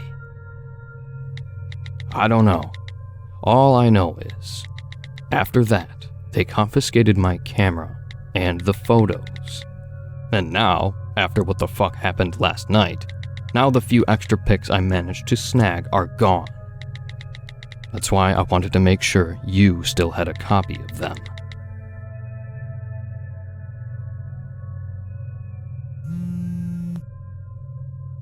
Well, what are you gonna do now then? I sighed. Great fucking question. Honestly, man, for the moment, I have absolutely no idea. I'm kind of tapped out with options for the moment without my camera. That's when a light bulb went off in my head. Hey, how busy are you for the next 3 or 4 days? I'm not. Off till Monday. Why? I've done just about everything I can here on my own. I was wondering, you think you'd be game for coming on down and checking this all out with me? There wasn't a reply for about another 5 to 10 minutes after that. Funny enough, he almost wouldn't have needed to. God knows I could hear his response coming a mile away. Something along the lines of, "Have you lost your damn mind?" No, but I'm not far off from it. You mean now? Like, right now? Yeah. I mean, fuck, man, I could, but I don't know how I feel about getting into some shit where I'd get arrested. You know I'm still trying to get my degree, right? I know. Look, I'm not trying to see you get in any trouble, alright? But dude, something big is going on here. Trust me, if we can land this scoop, it'd be worth it. Yeah, alright. You've twisted my arm. I'll be there in a half an hour. Awesome. Thanks, man. After that, I sat on the couch to wait. To pass the time, I grabbed my notepad and began going over as much of the details of the case as I could remember. I started, of course, with the background details, such as the killings themselves and the rumor of the Sunny Shore slasher. From there, I took note of the rumors I gathered myself from talking to the Stoner Gang and Old Fatso, with the individual conclusions being big government conspiracy on the one hand and some tribal shit on the other, having been established by both the cops and the hooded figure's actions of sabotage, was that whatever was going on with the mutant fish man and whatever the hell was happening on the beach, they obviously didn't approve of prying curiosity and loose lips. I decided to include the details of human sacrifice on beachfront as a side note, at least until I might be able to dig up a bit more as to just who the fuck they actually are. No sense in trying to emphasize a detail that only looks weird like that, right? I may be amateur, but I'm not Mystery Inc. here. With all of that laid out, I began planning what my next move was supposed to be. Obviously, the police was out of the question. I could have tried the locals again, sure, but even if I wasn't being watched, something I wasn't willing to bet on. I doubted there to even be anyone on the beach. Not anybody with any real answers, anyway. No, my best hope at this point was to hope that A, Nolan brought a spare camera with him, and B, that we'll get lucky enough to get another shot at getting Fishman and his little fan club in another group photos. At least then, we'll have some tangible proof that this shit was real. Of course. I also realized that pick or no pick, those alone weren't gonna hold up in court. Not considering how much they've managed to keep this shit under lock and key for so long, just with a weak-ass story like shark attacks. I was gonna need something bolder, something I could actually show to people. Some kind of DNA sample or something from the Fishman himself. Therein laid the rub, though. How in the fuck was I gonna pull that off? To start, it was by pure accident that I came face to face with him last time. Even if I did know when and where he'd come back, though, how was I gonna get a fucking DNA sample off him? Hey, Mr. Fish Dude, sorry to bother you, but could I have a sample of your spit or something? Nice biceps, by the way. How much you lift?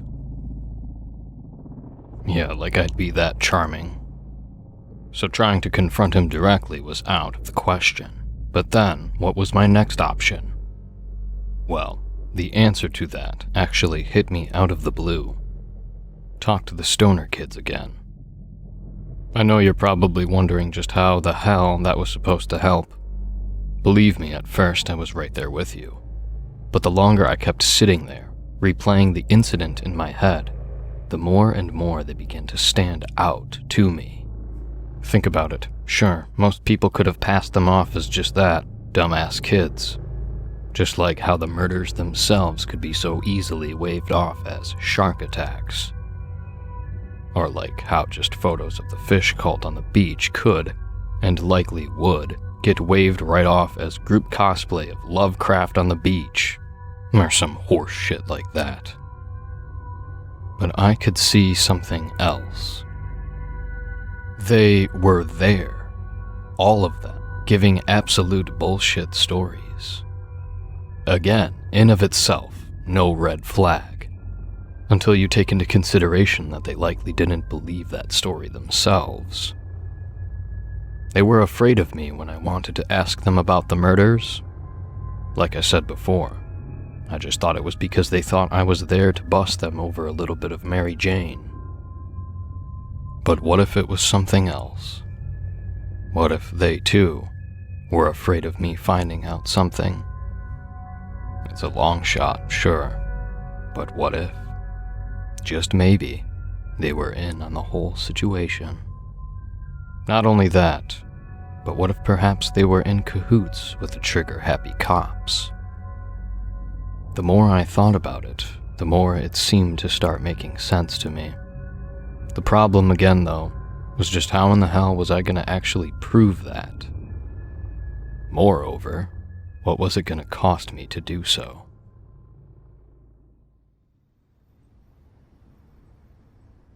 It was about 4:30 or so when Nolan showed up to the resort. Hey man, sorry I'm late. Traffic was a bitch. Really? I asked, genuinely confused. Why was there traffic? The place was barely seeing any patrons. Yeah, he said, sighing. I guess because of the beach party they just tweeted about. My eyes bugged. Beach party? Yeah. Didn't you know? The fuck? No. He frowned. Huh, weird. Here's the tweet. He held up his phone. It was a tweet with a picture of the beachfront, with hashtag Sunny Shore Beach Bash. What the fuck? When was this? Just this morning, dude. What's the problem? This place is about to be an all-you-can-eat buffet. That's what. I didn't tell him this, though. He wouldn't have been able to understand. Nothing, dude, just... Did you bring your camera? Yeah, both of them. Why? Good, 'cause we're going to that party. Huh? Okay, but why? I just looked at him and told him to trust me on this. He held up his hand, relenting. Trust me, if we are unfortunate enough. You'll see soon enough what I'm talking about, come late tonight. Afterwards, Nolan and I got out the cameras and made for the beach. When we got there, sure as hell, the place was packed in tight. It was tough as all hell trying to even get out onto the beach, much less actually try to find a decent spot to snap some photos. All around us, throngs of people, mostly kids and young adults, like the stoners, were moving, dancing, and throwing down all over the beach to the loud-ass music blaring over the speakers. With a bit of shoving our way through, surprisingly enough, the two of us actually managed to wade through the crowd without inciting an all-out brawl to the shoreline. Nolan started snapping pics of the tide while I kept on the lookout for either the stoners or the cops. The fact that I hadn't seen either of them there yet only served to heighten my suspicions toward them. Shouldn't the cops be there? If nothing else, then to at least make sure the party doesn't get too out of hand or whatever. And the stoners, I mean, this was basically their kind of party. Weed, music, bikinis, chicks everywhere, I mean, come on. Unless, of course, they're not just a trio of stoned teenagers. I noticed briefly that the music, which had been blaring some sort of trendy hip-hop music, had changed a bit. It was a subtle change, granted one that you'd have likely overlooked unless you were on high alert like I was. It was about midway into the current song that I noticed a sort of deep-toned drum pitch starting to crescendo. At first, like I said, because of how well it managed to blend in with the actual music itself, I almost waved it off as just the bass from the speakers acting out. That is, until the beats got louder and louder. Steadily the drums pounded harder and harder, shaking the ground, reverberating through my body. Listening closer, I noticed they weren't exactly just any drums either. The slow rhythm of the pounding, along with the rather hollow sound of the drums themselves, suggested they were the tribal sort, similar to what natives had to have used, accompanied by a sort of deep-throated kind of choral vocalization. A sort of call, almost, either for mating or for feeding. Feeding. Squinting, I looked over to where the music was blaring from. That's when I saw, to my shock, that the drums weren't coming from the speakers at all. Over at the far edge of the beach, two hooded figures were standing there, watching the crowd while beating the drums. I looked up to the sky. The sun was nearly down to the horizon, bleaching the sky red. I looked over to Nolan, who was still snapping pictures of the sunset. Looking at my phone, I caught another surprise.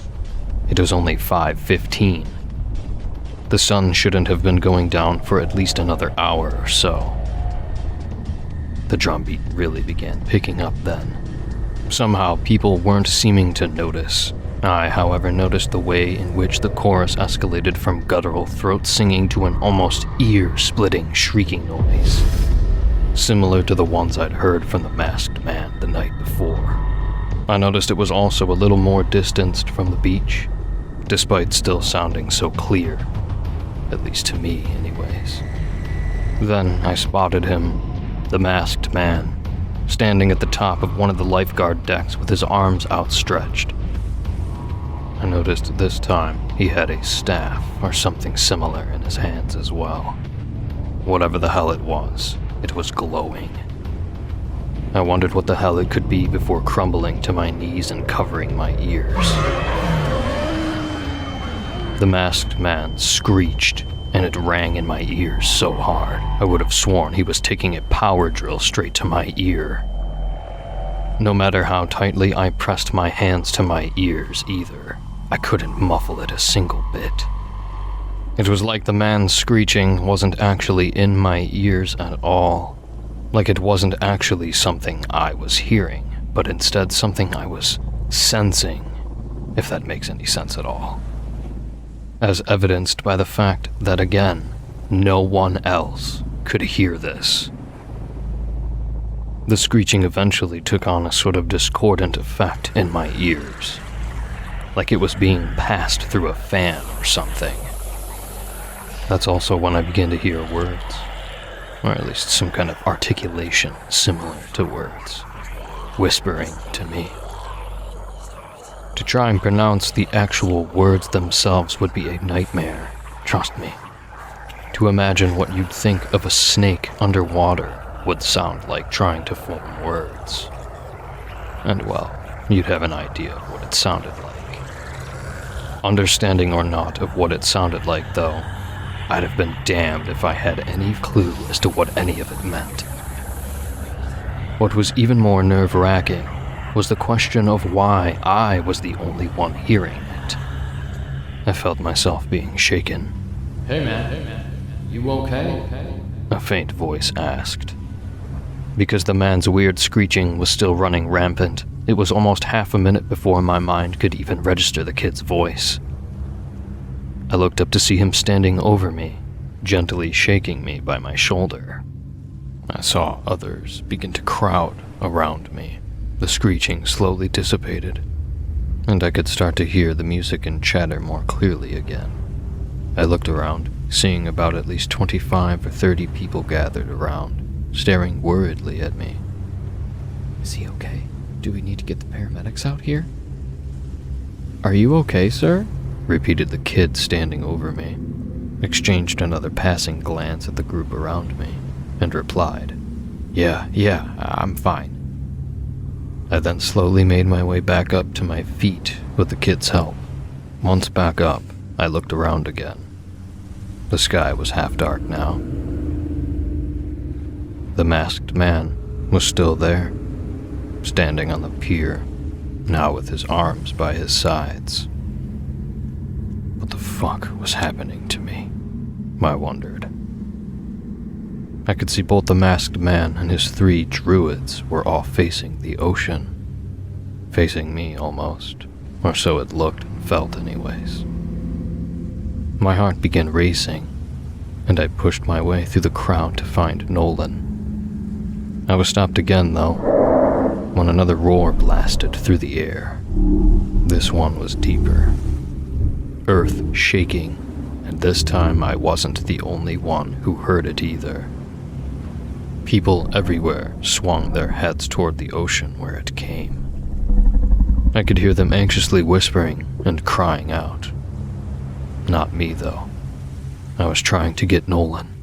I knew what was coming, and I didn't want to be around to see what it would do with the crowd that was gathered there. I found him standing along the shoreline. Nolan, come on, man. We gotta get out of here now. He didn't move. You hear me? Come on. I got closer to him, putting my hand on his shoulder. Dude, what's going... I stopped. Nolan stared straight out to the ocean, face completely white, and his jaw hanging numbly. Max, he whispered, shuddering in utter fear. What in the name of fucking God is that? I looked out toward the tide again, then my face went white.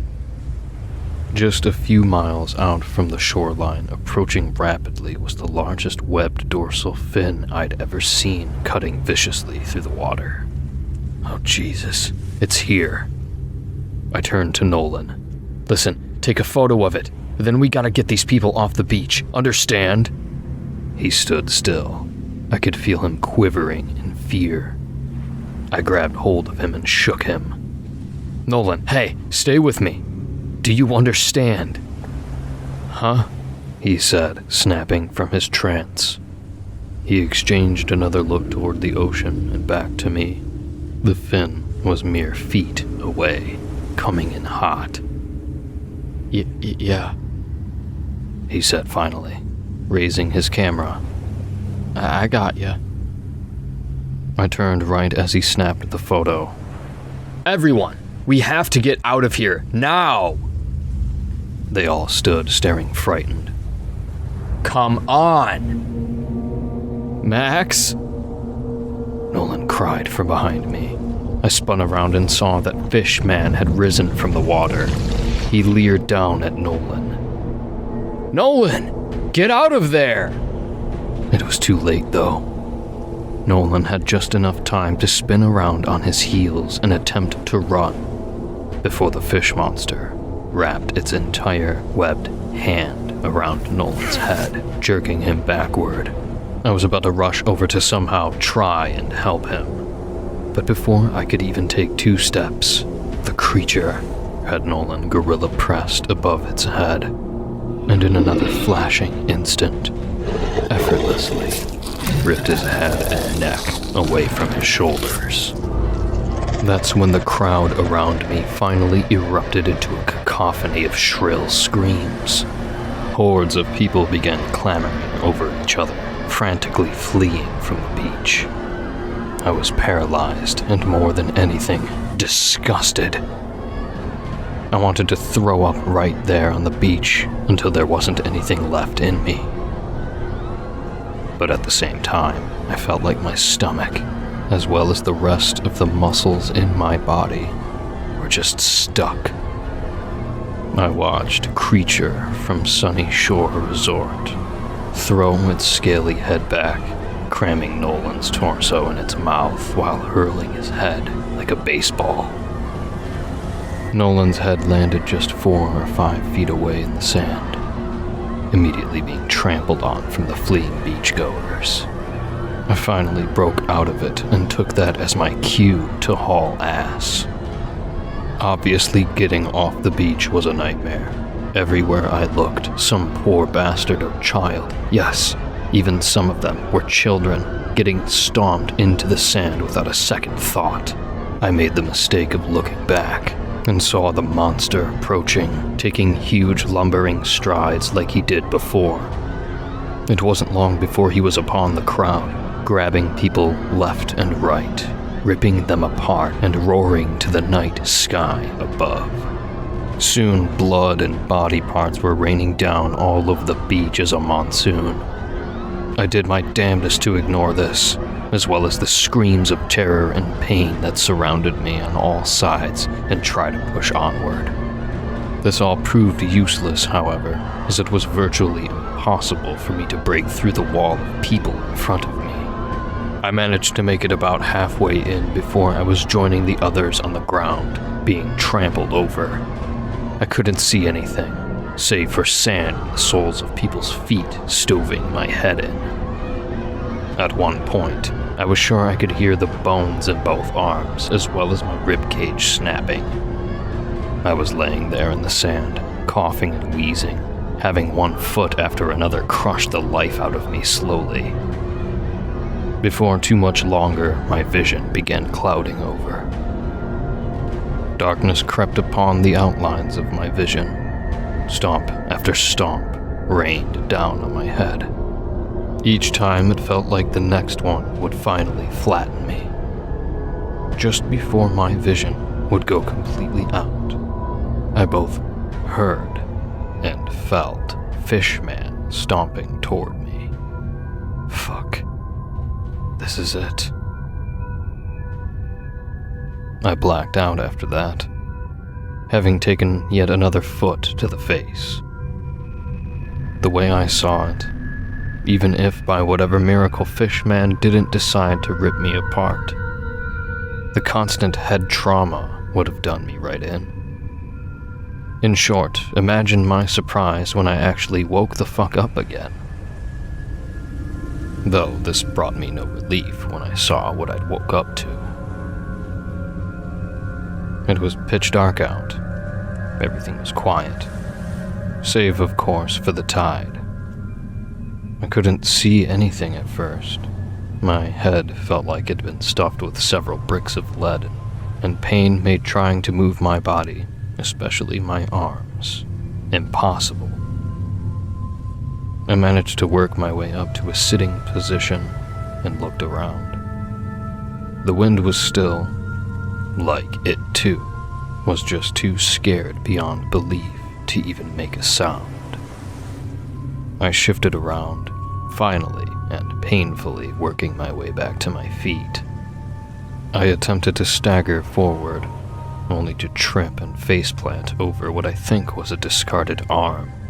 Trying to get up the second time took a bit more effort, but when I did, I heard that weird chorus again, coming far off to the right end of the beach. I looked over to see 3 figures kneeling down in front of the shoreline with their arms raised, holding a torch in their hands. Thankfully, I actually still had my camera, and from what I could tell, by some divine miracle, wasn't crushed to pieces. I struggled to stumble closer, trying to not make any noise so I could snap a picture of them. Whoever they were, maybe I should say whatever they were, I wasn't about to leave this place without some kind of proof of them, of what they've done. So long as they don't see me, and so long as from that point on, I kept a reasonably low profile, I'd be able to actually return home with a story for World of Weird. Then at least Nolan, and everyone else on the beach for that matter, might have not completely died for nothing. I managed to get to a distance where I could semi-decently make out their forms, at least enough to where they couldn't, at least in my opinion, just easily be brushed off as shadows, as far as I could care enough to know who or whatever they were. They weren't human, and they weren't friendly. Maybe 2 seconds after the picture snapped, one of the hooded druids snapped their head up to me. That was when I essentially forced to turn and limp away as fast as I could, all while trying not to trip and fall on my face again over another randomly discarded body part. I guess some small stroke of luck was still on my side, though. I came across the glint of something reflective in the moonlight, laying in the sand. Without stopping, I picked it up, realizing it was Nolan's camera. Now I'd have whatever pictures he took in his last moments, along with the ones I took of the figures. I managed to make it off of the beach. When I was back on the boardwalk, I turned around to see that they actually hadn't followed after me. I was relieved by this, but wasn't taking any chances. So I turned back around and kept going until I made it back to the suite building. Keep in mind that I was running off pure adrenaline and fumes by that point, and it was fading fast. I was able to make it all the way into my room before I collapsed onto my bed. Oddly enough, though, I didn't actually fall asleep. Instead, I just laid there, surrounded by quiet darkness. My joints felt tight. Trying to move any part of my body resulted only in my entire body racking with pain. My mind was essentially a blur. I couldn't seem to focus on one single thing with what happened. Images flashed across my mind like slides on a projector, one that just constantly looped. Every 2 seconds, my mind was bouncing between either scenes of blood and body parts flying everywhere, and the weird sort of call they did right before Fishman even showed up. That got me thinking, what was that exactly? Yeah, I know. Mating call or whatever, right? But then how come only I could hear it? Why was I the only one who seemed to notice them at first? And why was I seemingly the one fish man and the others let go? I mean, the fucker had me right there. TV dinner, essentially. Multiple times. But yet, here I was. Likely the only one in Sunny Shore Resort who could say such. Don't get me wrong here, I was more than grateful for this, but nevertheless, I still couldn't help but find this both confusing as well as a bit frightening. The only logical explanation I could come up with for why I hadn't already been done in was that they had some unknown, probably horrific purpose for me. One that apparently required me to be alive for. My first thought was that I was supposed to be some sort of offering, but then, that's just it. Why had I not been torn apart and eaten yet like the others on the beach, on either time? So, okay, that ruled out live sacrifice. So, what else was it? I thought again about how the cult themselves also let me go multiple times, at least from what I understood. Why would they have let me go?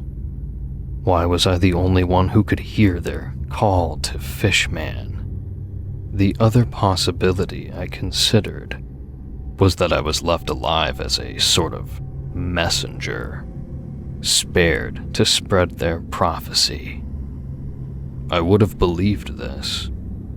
Except then why did they remove the SIM card from my phone the night before? Not only that, but why me? Why was I apparently so special to them? Especially if they really didn't want me to spread the word about them. Plus the whole beach massacre. It made absolutely no sense to me that they'd need me alive. Unless... Don't need you going around trying to spook folks around here when it's clearly nothing but a shark attack. My body went cold. Could that really be it? Is that why they wanted to keep me alive? To try and convince people to come? As much as I hated it, that conclusion began to make more and more sense to me. It would explain why they would want to leave me alive despite all that I'd seen. It would also explain, somewhat, why I was the one that their call was directed toward. That also put a new thought in my head. What if that wasn't actually a mating call of some sort, but instead some sort of command? Still, though, this all boiled back down to the question of, why me? How would they've known I'd even be able to tell the public about Sunny Shore Resort? What made them think I'd be able to convince anyone to come on the beach any more than the 50 other poor bastards they slaughtered? This, too, clicked in my head not long after crossing my mind. They must have realized I was there to investigate. How, though? I mean, it's not like I knew them. Right? That's when I realized I'd been ratted out. She said to give her regards. Everything had now fully fallen into place. It made sense, and it was confirmed after that night. When morning came, I packed my shit and left Sunny Shore Resort.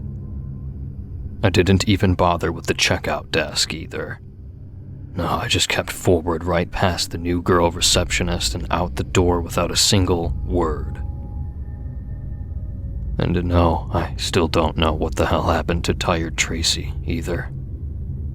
Miss Trigger Happy and her partner were outside the suite building, seemingly waiting on me. I say seemingly because they didn't actually try to stop or call out for me, or really notice me at all. That was until I got to my car.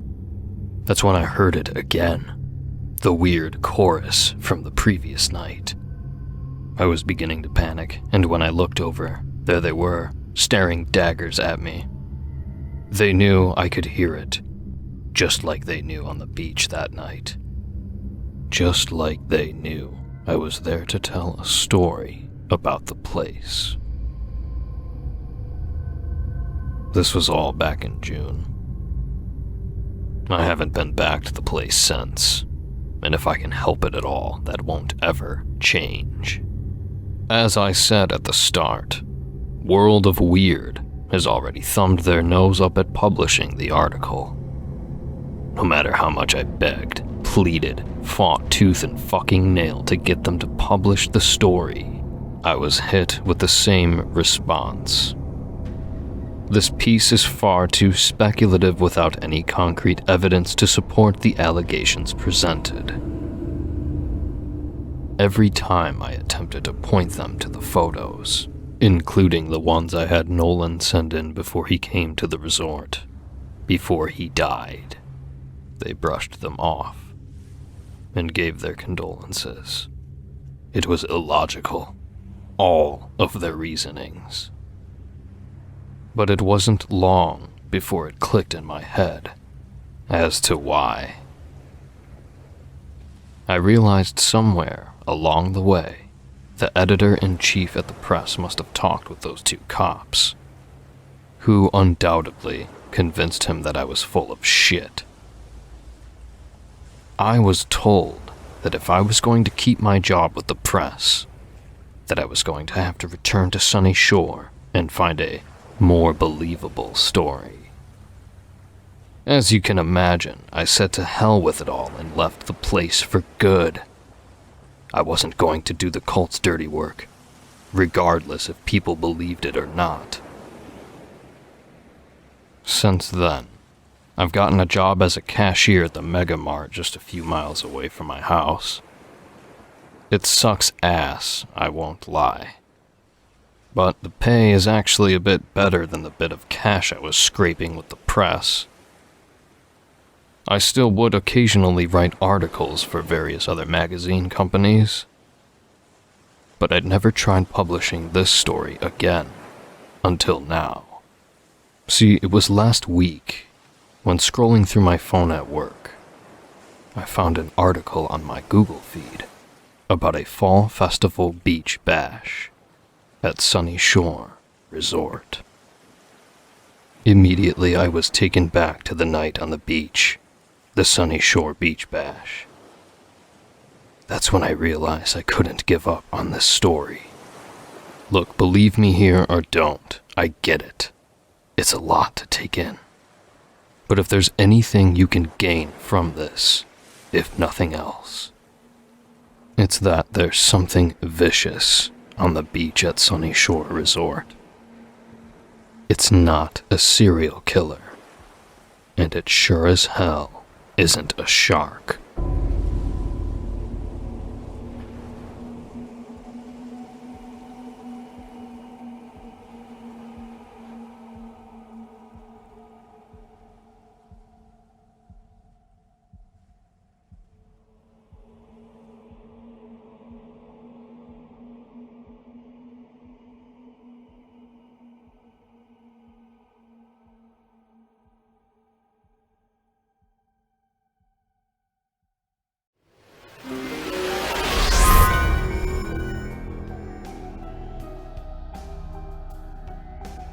This episode of Chilling Tales for Dark Nights is proudly brought to you by June's Journey.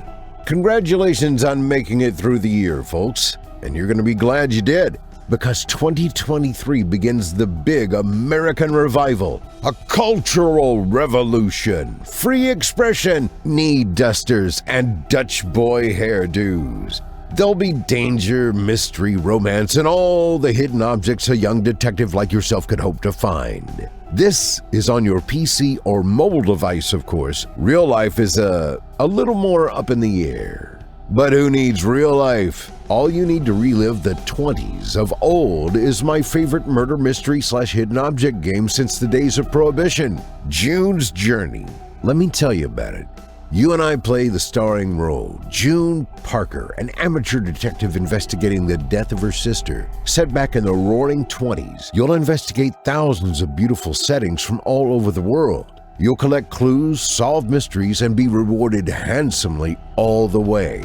It's the life you've always wanted. Set back in an era full of charm and allure. I assure you, the 2020s can't hold a candle to it. June's Journey is the perfect game for any mystery lover. It's got all the danger, romance, and intrigue you crave, but in a laid-back, easy-going atmosphere with a great storyline. It's no button smasher either. Your observational skills will carry the day, and depending on what you're in the mood for, it's full of fun features to keep you entertained. Me, for instance, I like playing through the stories in the morning, maybe finding my next lead before I start the day. But by night, you'll find me relaxing with the memoir feature, decorating my island, or playing with my pals in the detective league. It's a great way to wind down for the night, I've found. And all the better because tomorrow morning, June and I are back on the job. Just like Sherlock Holmes himself once said, these hidden objects don't find themselves.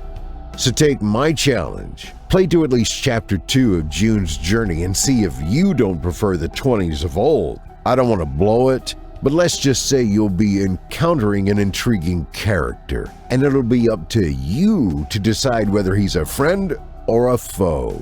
Choose wisely, listener. I know you will.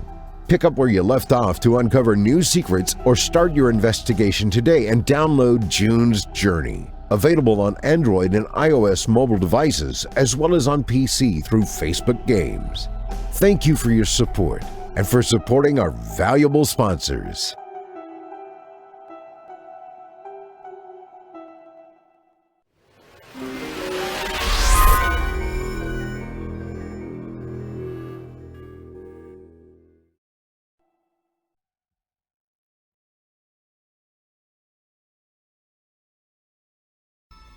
I hope you enjoyed Bloody Shores, as written by Corpse Child and performed by Creepyface.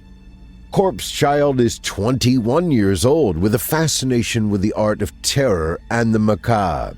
When he's not watching horror movies or reading horror novels or stories, he's always crafting his own chilling gospels of horror to terrify and eternally rob you of a peaceful slumber.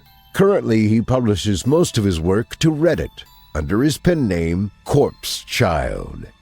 Creepyface's performances can be found right here on our very own network, as well as on his YouTube channel by the same name. Check him out and leave a kind word or review, and be sure to let him know that you heard him right here.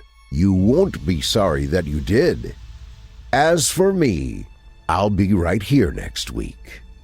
Now, our weekly descent into the depths has just about come to a close. But before we go, I'd like to take a moment to thank you for joining us for tonight, and remind you to take a moment to stop by our iTunes page and leave Chilling Tales for Dark Nights a 5-star review and a kind word. And follow us on Facebook, Twitter, and Instagram if you haven't already. And of course, subscribe to us on YouTube, where you can find an archive of our work going back to 2012. And consider signing up as a patron at our website, chillingtalesfordarknights.com, to show your support and get all of our content ad-free.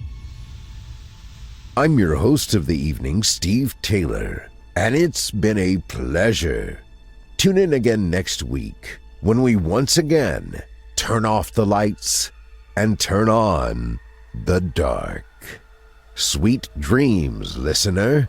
Sweet dreams.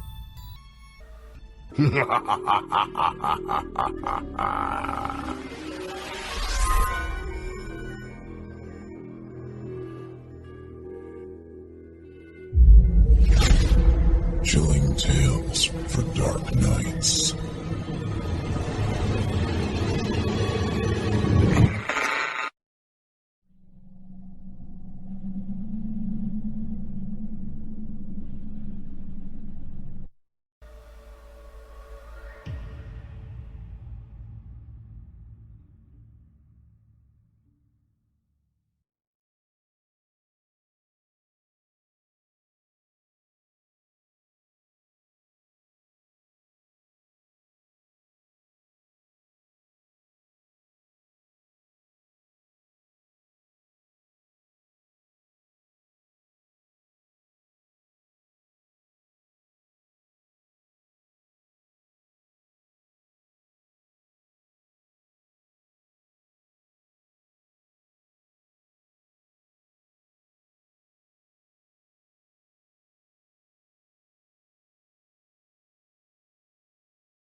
Chilling Tales for Dark Nights.